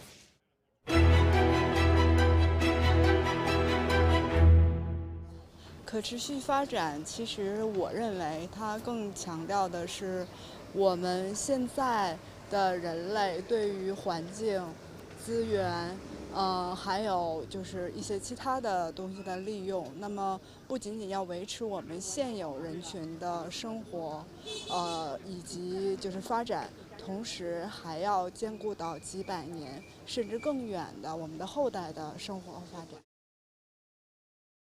This country is suffering. We've got droughts in inner Australia at the moment. We've also got wet water patterns happening in areas that we wouldn't traditionally see them. So yeah, it's not, you don't have to look far to see the impact here. Nah, saya itu taunya dulu kan ada namanya MDGs, Millennium Development Goals. Nah, setahu saya SDGs itu adalah revisi atau perbaikan dan penambahan atas goal-goal MDGs. ရေရှည်ဖွံ့ဖြိုးတိုးတက်မှုဆိုပြောတဲ့အတိုင်းပဲကျွန်တော်တို့ generation ကချင်းကြလို့ရှိရင်ပျောက်ကွယ်သွားမှာပေါ့နော်။နောက်ချိန်မှာလာမယ့် generation ကိုအသစ်ပြန်ပေးခဲ့ရမှာဆိုတော့ကျွန်တော်တို့အရင်ကငှားခဲ့တဲ့အတိုင်းပြန်ပေးနိုင်ဖို့လိုအပ်ပါတယ်။ In the Pacific Ocean, there is so much plastic, an area the size of France has formed. Governments have simply ignored it. So we found a way to ensure they couldn't, by turning the country-sized trash patch into an official country. Les trash aisles. Pour trash aisles. À la isla de plástico. Des îles poubelles, comme elles ont été. Introducing the trash aisles. On World Oceans Day, the Plastic Oceans Foundation and LADBIBE submitted an application to the United Nations to recognise the trash isles as an official country, because under the laws of the UN, other countries are then obliged to clean it up. Declared the part of the ocean where all the trash is gathered, the plastic, the trash aisles. Has the petition been received, and what's your take on it? I think it's a very innovative and creative way to bring attention to a problem that is often not seen. Having met the criteria to become a country, the trash aisles began recruiting citizens online. In the first few weeks, we had more citizens than some countries. The trash aisles had everything an official country needs: a currency called debris, a passport for new citizens, and a national flag. We even had big-name celebrities signing up. I think this is the first honorary citizenship I've had from any emerging nation. Thank you very much. Trash aisles citizenship. Trash aisles. Trash aisles. Some even took on official roles. I'm Judi Dench, the trash house queen. I will be the best secretary of your defense that I can. With over 200,000 citizens, 50 million video views, and 500 million people reached, the trash aisles put the plastic problem firmly on the map. I will make reference to the trash aisles from here on out.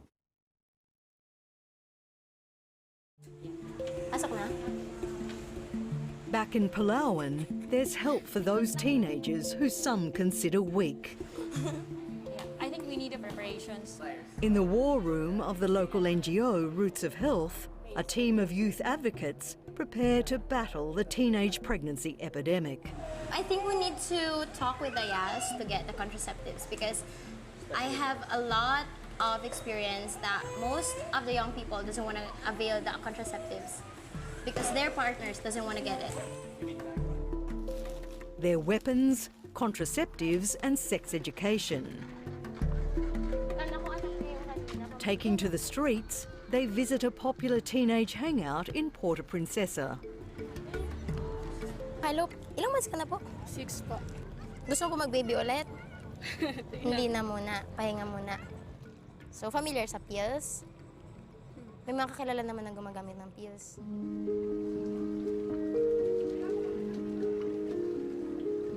Not far away, at home in her Stilt community, thanks to Roots of Health, Terrell is now protected from another pregnancy. I got an implant for 3 years because I'm scared of giving birth again. She's also hoping to start vocational education classes, having only got to grade 6 at school. I want to work hard for my baby. That's all. I want to raise her well. I will try my best to send her to school so she won't be ignorant, so she won't end up like me, who got pregnant at a young age.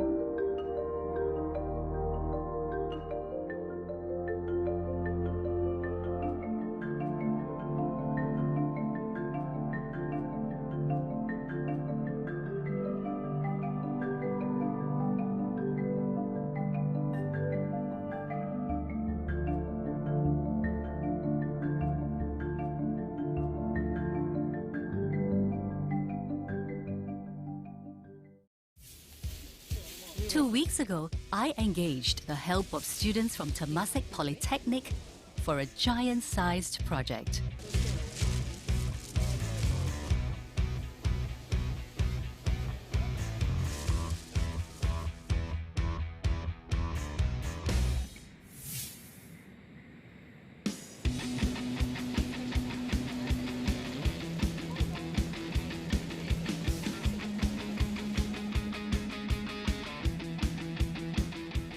This mountain full of plastic bags you see in front of you, we collected them from Singaporeans who threw away these plastic bags.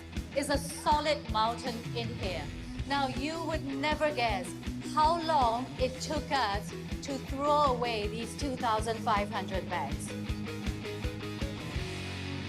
你认为这2500个塑料袋是多少时间丢弃的？我看不到半年就可以了。I think it's about roughly is 1 year. I think it took about 1 month. 2 months. 2 days. 1 day. Get ready, I'm going to tell the answer. 3 seconds. 3 seconds. Oh. The answer is 3 seconds. 3 seconds, is it even possible? Why is that so shocking to you? Because it's just a waste of plastic bag. We can use it again and not waste plastic. 3 seconds. It's a lot. 一眨眼 really just blink your eye, is this mountain full of plastic bags. Why is that shocking to you? Because I think it's 2,000 bags is a huge amount. What? It's really fast. Just in 3 seconds, we can't do that much. In 3 seconds, we can also recycle all these plastic bags. Will knowing this information change the way you use plastic bags? Oh yeah, definitely. Like knowing that it only takes 3 seconds for Singaporeans to use this amount of plastic bags really change your perspective on things. Like, yeah, I think I'll use less plastic bags.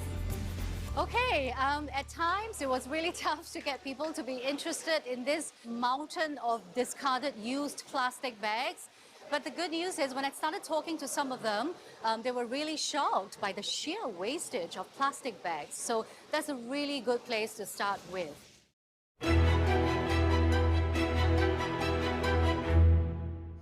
可持续发展，其实我认为它更强调的是我们现在的人类对于环境、资源，还有就是一些其他的东西的利用。那么不仅仅要维持我们现有人群的生活，以及就是发展，同时还要兼顾到几百年甚至更远的我们的后代的生活和发展。 This country is suffering. We've got droughts in inner Australia at the moment. We've also got wet water patterns happening in areas that we wouldn't traditionally see them. So yeah, it's not, you don't have to look far to see the impact here. Nah, saya itu taunya dulu kan ada namanya MDGs, Millennium Development Goals. Nah, setahu saya SDGs itu adalah revisi atau perbaikan dan penambahan atas goal MDGs.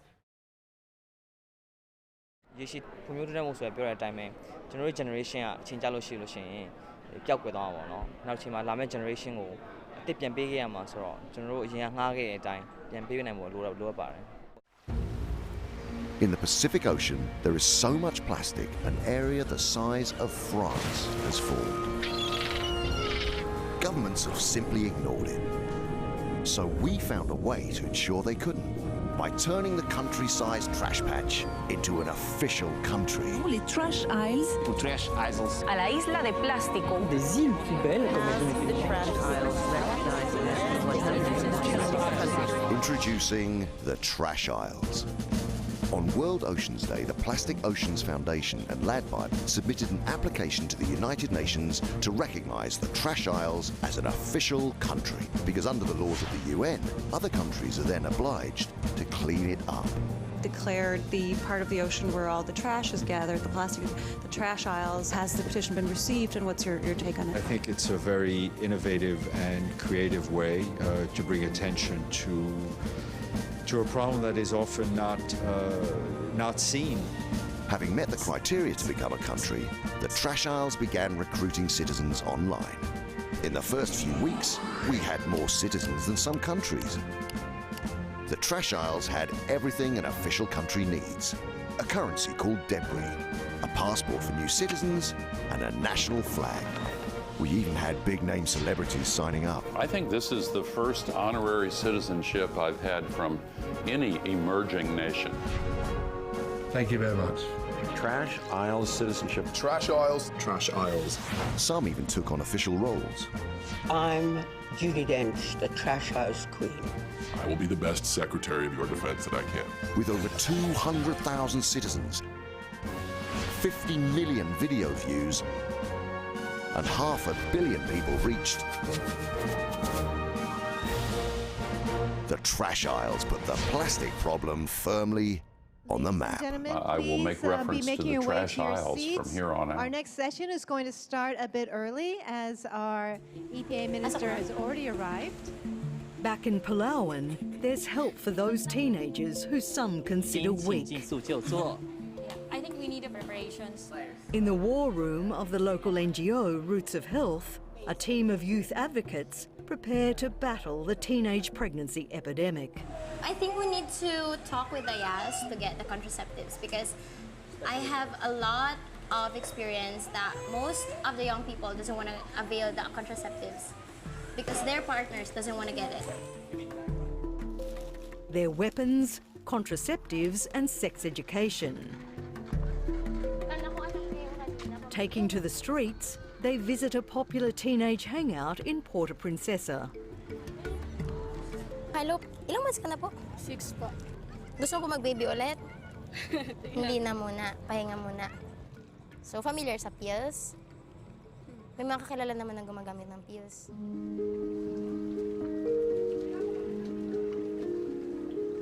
Not far away, at home in her Stilt community, thanks to Roots of Health, Terrell is now protected from another pregnancy. I got an implant for 3 years because I'm scared of giving birth again. She's also hoping to start vocational education classes, having only got to grade 6 at school. I want to work hard for my baby. That's all. I want to raise her well. I will try my best to send her to school so she won't be ignorant, so she won't end up like me, who got pregnant at a young age.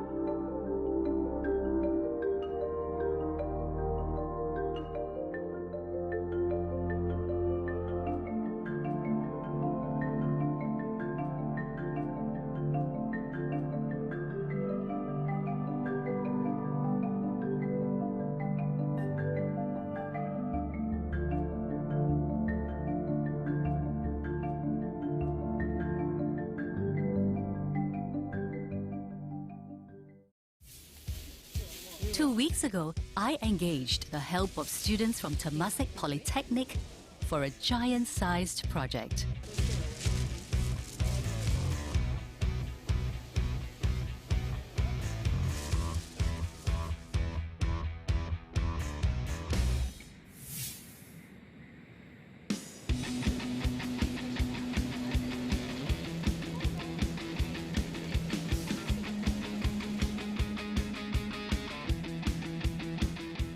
This mountain full of plastic bags you see in front of you, we collected them from Singaporeans who threw away these plastic bags. It's a solid mountain in here. Now you would never guess how long it took us to throw away these 2,500 bags. 你认为这2500个塑料袋是多少时间丢弃的？我看不到半年就可以了。I think it's about roughly is 1 year. I think it took about 1 month. 2 months. 2 days. 1 day. Get ready, I'm gonna tell the answer. 3 seconds. 3 seconds. The answer is 3 seconds. 3 seconds, is it even possible? Why is that so shocking to you? Because it's just a waste of plastic bag. We can use it again and not waste plastic. 3 seconds. It's a 一 lot. 眨眼 really just blink your eye, it's this mountain full of plastic bags. Why is that shocking to you? Because I think it's 2,000 bags is a huge amount. What? That's really fast. Just in 3 seconds, we can't do that much. In 3 seconds, we can also recycle all these plastic bags. Will knowing this information change the way you use plastic bags? Oh yeah, definitely. Knowing that it only takes 3 seconds for Singaporeans to use this amount of plastic bags really change your perspective on things. I think I'll use less plastic bags. Okay, at times it was really tough to get people to be interested in this mountain of discarded used plastic bags. But the good news is when I started talking to some of them, they were really shocked by the sheer wastage of plastic bags. So that's a really good place to start with.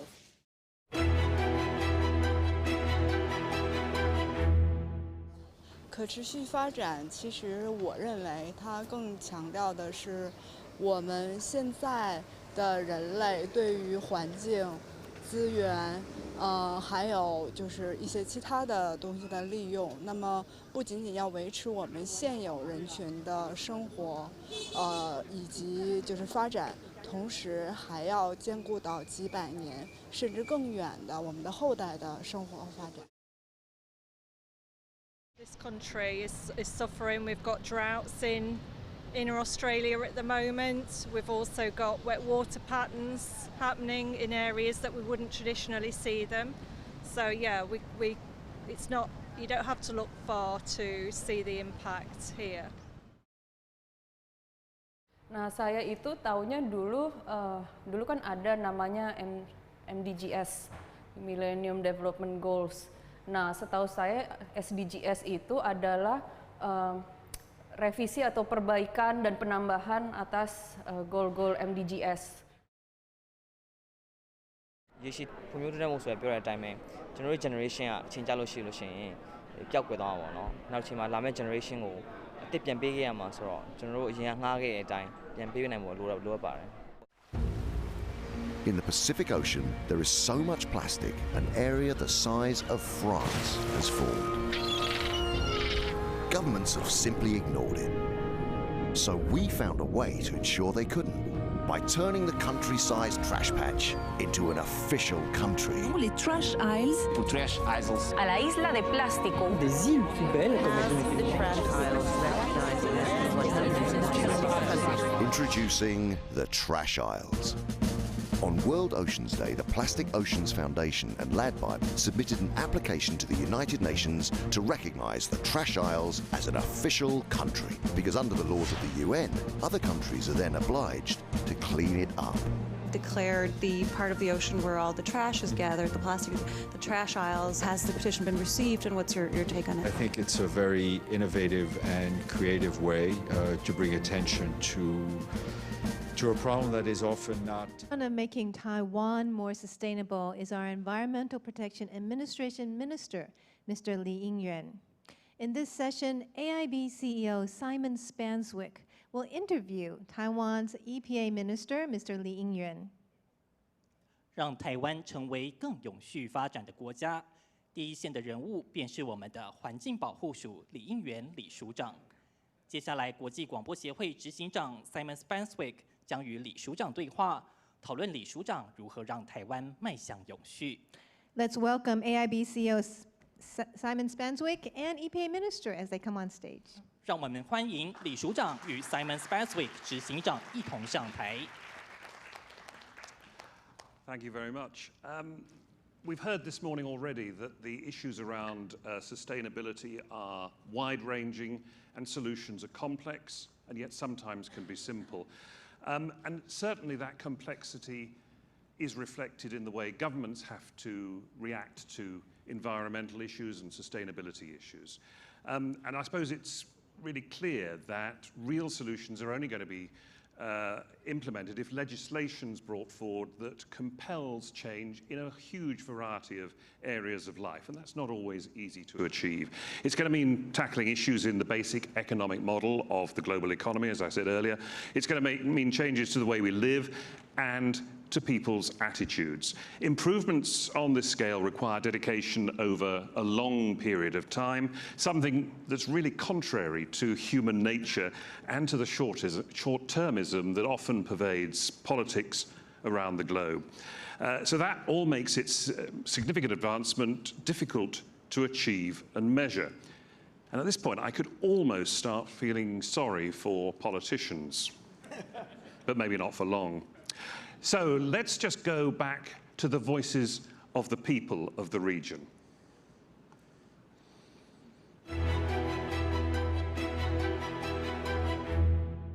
日本の法律っていうものがを変えて、海外、ヨーロッパなんかで行われているように、自然エネルギーをもっと使いやすく使えるように、そして、使っていけるような社会というものを実現できるように、求めていきたいと思っています。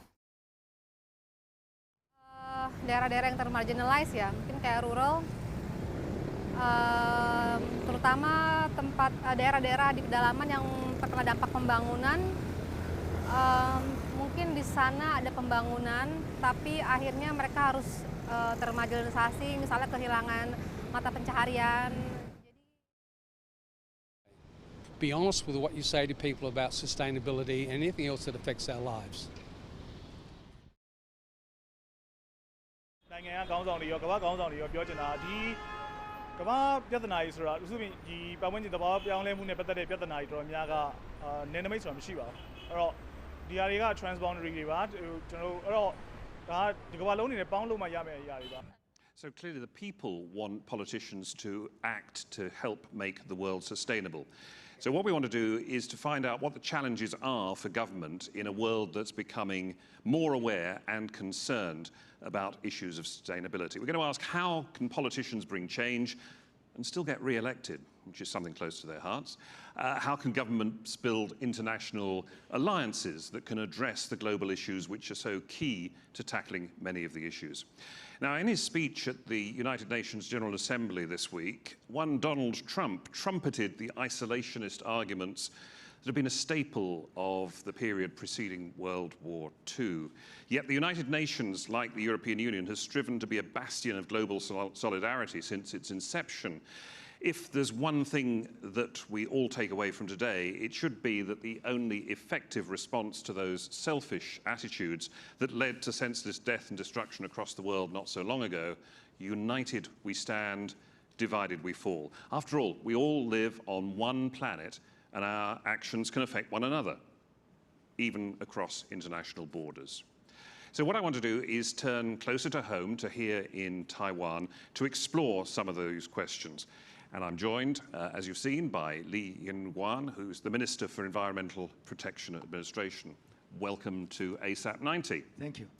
Now, in the previous session, we saw how complex, all-encompassing, and sometimes sensitive the issue of sustainability can be.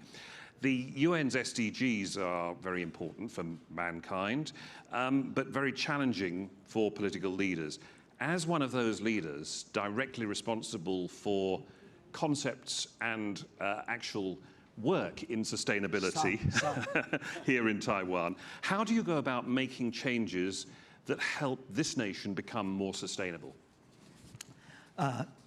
First, thank you for inviting me to have this conversation. But too bad it's before the lunch. I wonder this might be too serious before the lunch. But as you just mentioned, I learned that President Tsai Ing-wen gave an important speech this morning. This is a national level issues. So I thought she has answered the question. Sadly, not all of them. But, so I can say just a little bit, to elaborate a little bit more about that, okay? So first, in terms of climate change, the most serious phenomenon that we humankind all facing today. So to react to this particular issue, we enact greenhouse gas reduction and management law in 2015, a few years ago. So we written into the law. We have written into the law. We commit to the war. By 2020, we're going to cut down 2% of the greenhouse gas. By 2025, 10%. And 2030, by every 5 years, we will increase 10%. So by 2030, we're going to cut 20%. But by 2050, all compared to year 2005, by 2050, we're going to cut 50%. It's a very challenging job. It's ambitious. Yeah, very ambitious. We contribute worldwide 1%. Taiwan as a small island, but not really not that small population-wise, or industrial import and output, export-wise. We're not that small. We rank about number 15, around the 15 worldwide, but area-wise, I mean size-wise, we are small. But we contribute 1% to the global greenhouse gas. So that's the most challenging job first. But other than that, we would like to have the clean air. So we are implementing this Clean Air Control Act. We person in department-wise, the EPA of Taiwan would contribute or invest about $17 billion, NT dollars, try to replace all the old motorcycles, all the old trucks, those vehicles aged 20 years and above. But we're facing lots of demonstrations things like that, because we bought this. I own this. How you government dare to ask me to replace that? Okay, so things like that. To the Clean Air Act, that is part of the Clean Air Act. We have so many other measures. And also we like to have the clean ocean. The clean ocean. We try to combat the ocean plastics, work together, or to incorporate with the worldwide efforts. So we have we are taking many measures. From the very small piece, we try to limit the use of the straw next year for the indoor usage. And then, of course, we have implementing the limiting use of the plastic bags 15 years ago. But now, this year, we expand the coverage of all the stores, like the 3C shops, bakery, laundry shops. They are not allowed to provide the plastic bags. Okay, things like that. We try to do everything we can and to make the whole environment more sustainable. You touched on an issue that is people's ownership of certain things, their habits when it comes to the way they live their lives, but also ownership of vehicles. How challenging is it to change people's mindsets, and how are you going about it here?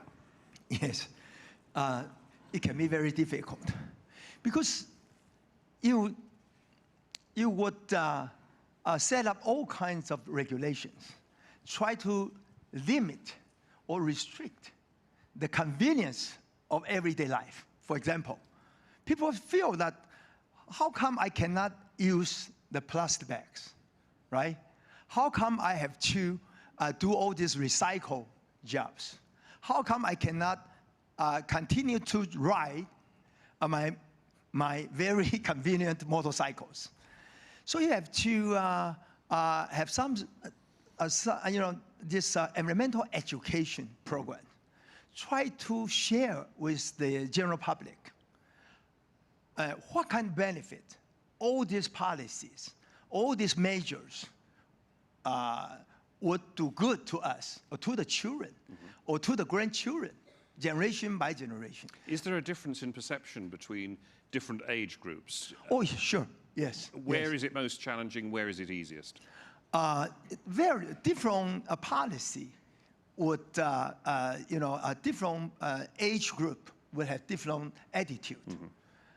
For example, for the younger generation, it's easier to say even this. I will talk about the circular economy. Try to recycle the mobile phone. Then we repeal the precious metals like gold, like silver, like this, those precious metals. Try to repeal them and reuse them. Then you can save the earth. You don't have to do all those mining jobs. So you can save all the mountains, all the important precious mines for the generation to come. Those are things that the younger generation would easier to adopt. But for the elder generation, you might have to communicate more, to have more dialogue with them. Yeah. What about commerce? Because Taiwan is based on a lot of different aspects, including electronic manufacturing and so forth. How receptive are commercial enterprises to your initiatives to clean the place up? Some of the leading companies are very responsible. So we say in the UN SDG, you've got to have responsible production, responsible consumption. So it's because they are very energy consumed industry, the semiconductor industry in particular. So they are willing to purchase the green energy because it's more expensive, supplied by the wind power, by the sun power, sunlight. Yeah. So they are quite responsive. They are quite responsible, I would say, for Taiwanese semiconductor industry. Okay. Yeah. Looking at the international aspects of things. For sustainability to be effective, it's got to work both at national levels and local levels, but also internationally. So how do you see cooperation in the Asia-Pacific region from your perspective as a government member here? I just try to find out what does it mean as soon as possible. ASAP. Later I find out it's Asia-Pacific. Yeah, great. We do have this international environmental programs originated in 2014 to be incorporated with the US EPA, with Taiwan EPA, and then we invite all these regional nations EPA ministry to work together in the health education, environmental education, in this so-called, as I just mentioned, E-Waste recycling program to this mercury, because the mercury would evaporate very easily, and it would harmful to the children, particularly in developmental stages. And it's go around the earth. So we work together with all these nations to monitor the mercury level worldwide, particularly in the Asia Pacific. We even invite our commercial company like China Airlines, Evergreen, to put some monitor device in their plane. When they fly across the Pacific Ocean, they will collect the data.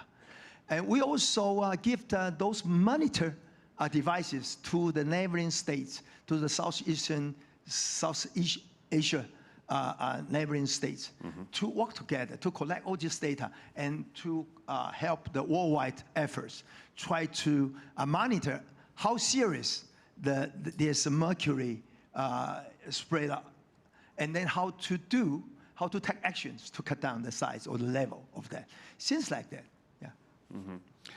Looking at what you've achieved so far, what are the projects or achievements that you're most proud of in the EPA?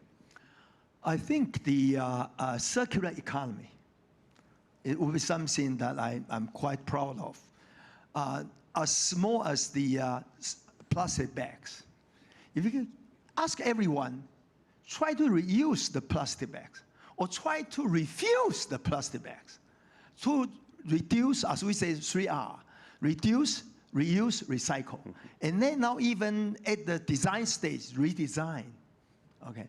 Or as precious as a mobile phone, to recycle your mobile phone. I'm very happy to learn that the mayor or the governor of Tokyo City, she used to be the minister of EPA in Japan. So she called out to the older Japanese public to donate their mobile phone.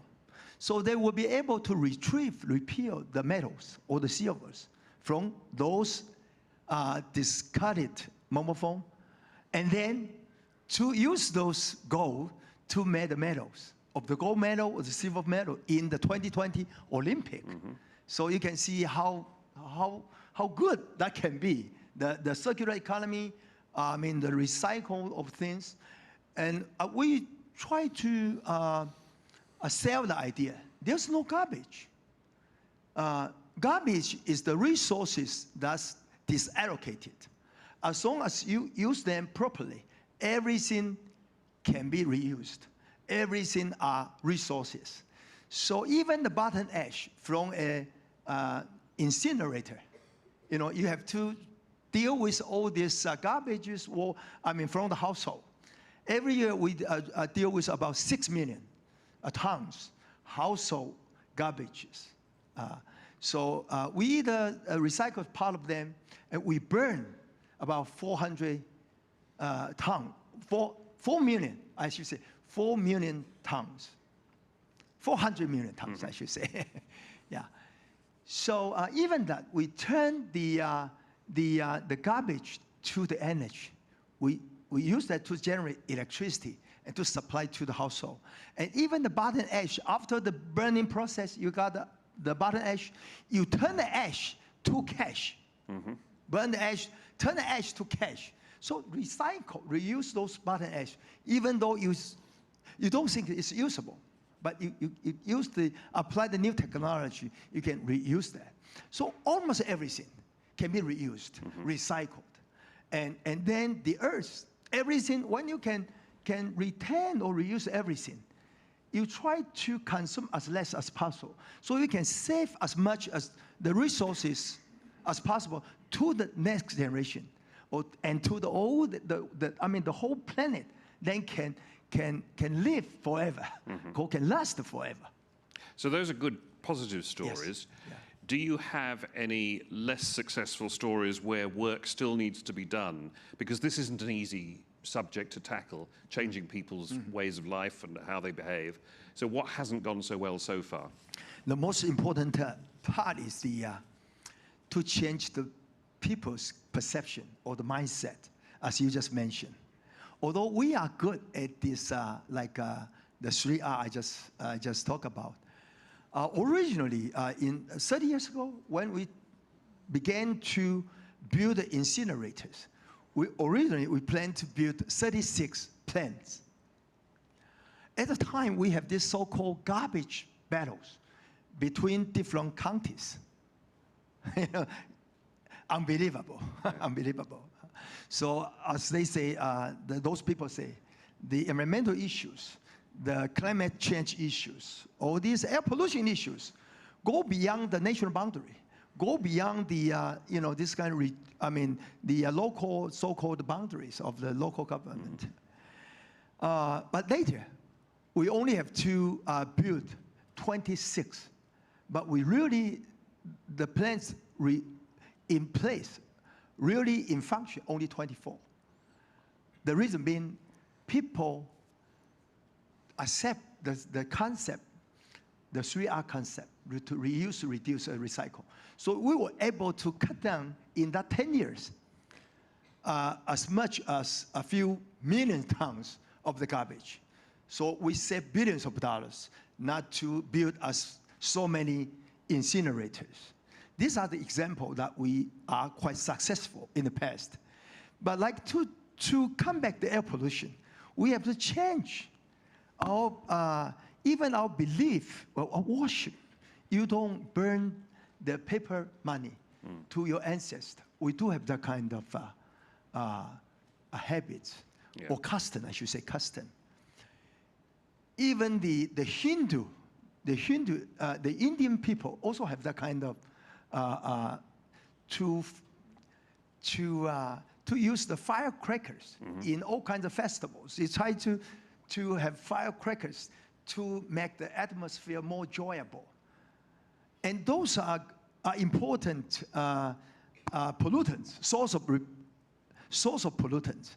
So we not only ask the manufacturing sector to control their emissions, we also ask the riders to change your behavior. Try to use green transportation, to apply mass transportation as much as possible to save these motorcycles or the trucks.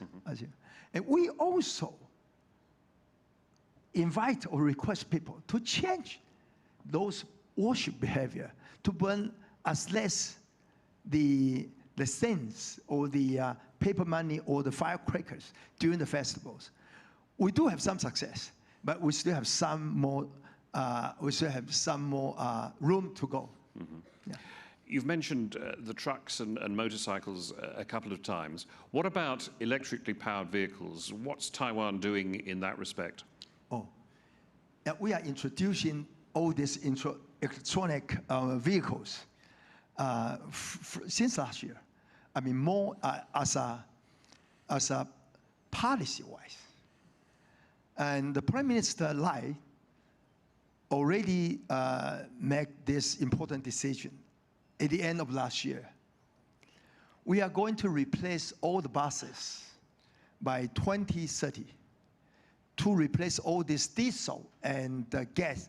The gasoline buses into electronic buses by 2030. By 2035, we try to replace all this. I should say, to stop manufacturing the new diesel or gasoline motorcycles by 2035. So all the new motorcycles has to be electronic by 2035.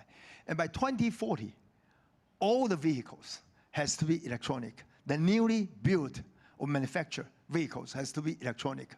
Those are our plan. We hope that will also contribute to cut down the emissions of greenhouse gas and also the air pollutants. And those are the things that we are taking down right now. Or the policies. For the public and people wanting to buy vehicles, are you offering some sort of incentive or subsidy to try and help them along the way? Yes, we do. We do. For these motorcycles, like $20,000 NT varies from township to township or from county to county. Some county collect more air pollution fee. Those are also the policy to control the air pollution. We impose the air pollution fees. So some in heavy industrialized counties were able to collect more fees. So they were able to have higher subsidies, larger or a much amount of the subsidy. And our APA also subsidize nationwide. Yeah, but it's mainly at a county level rather than a national level. No, national level. Right. It's a national policy. We do subsidize the local government, and they tap on top of that. Okay, yeah. Right. For you as the Environmental Protection Minister, how has having this job changed your life and that of your family? Very much. Every day. Almost the environmental issue will appear on the front page of the news magazines, or almost 2 or 3 days.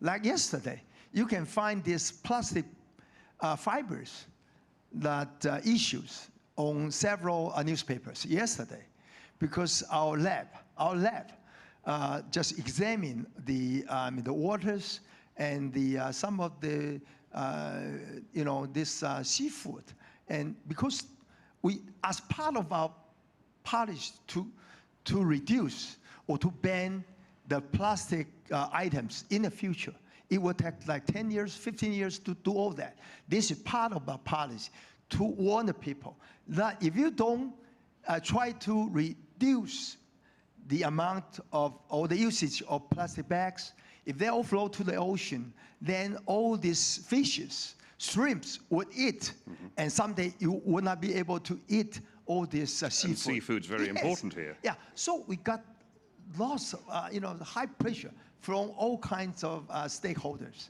But still, we will persist to implement all this policy. It just takes time.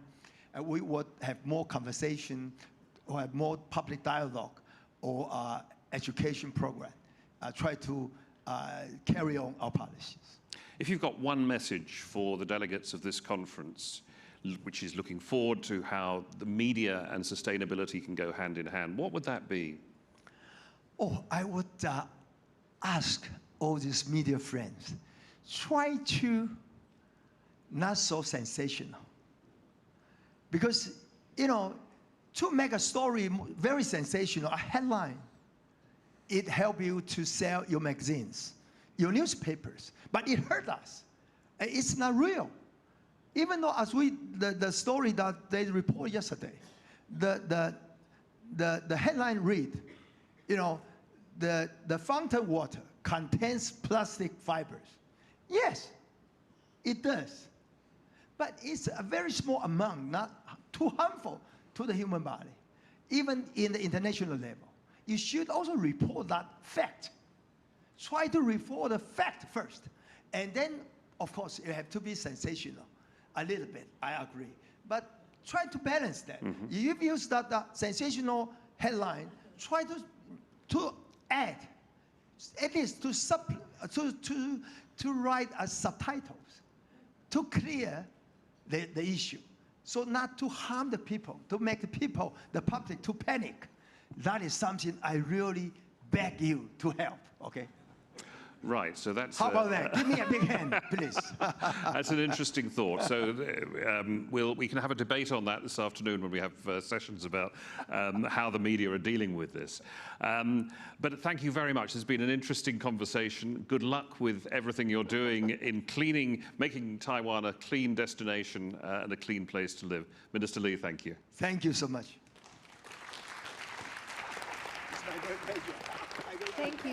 Thank you so much, Simon and Minister Lee. It was a wonderful conversation, and so great to know all that you're doing for Taiwan. Thank you so much. And thank you for attending the morning session of the Achieving Sustainability in Asia Pacific Conference. For those of you who are attending all day, please go to the Glory Meeting Room, and as you leave the room, please hand in your headphones. Our afternoon session will begin at 1:30. 谢谢各位参与上午场次的活动。报名参加全日论坛的朋友，下一个场次将于下午1点30分在致美厅进行，请依照工作人员指示移动。请各位离场时务必将口译耳机交还给门口的工作人员。谢谢各位。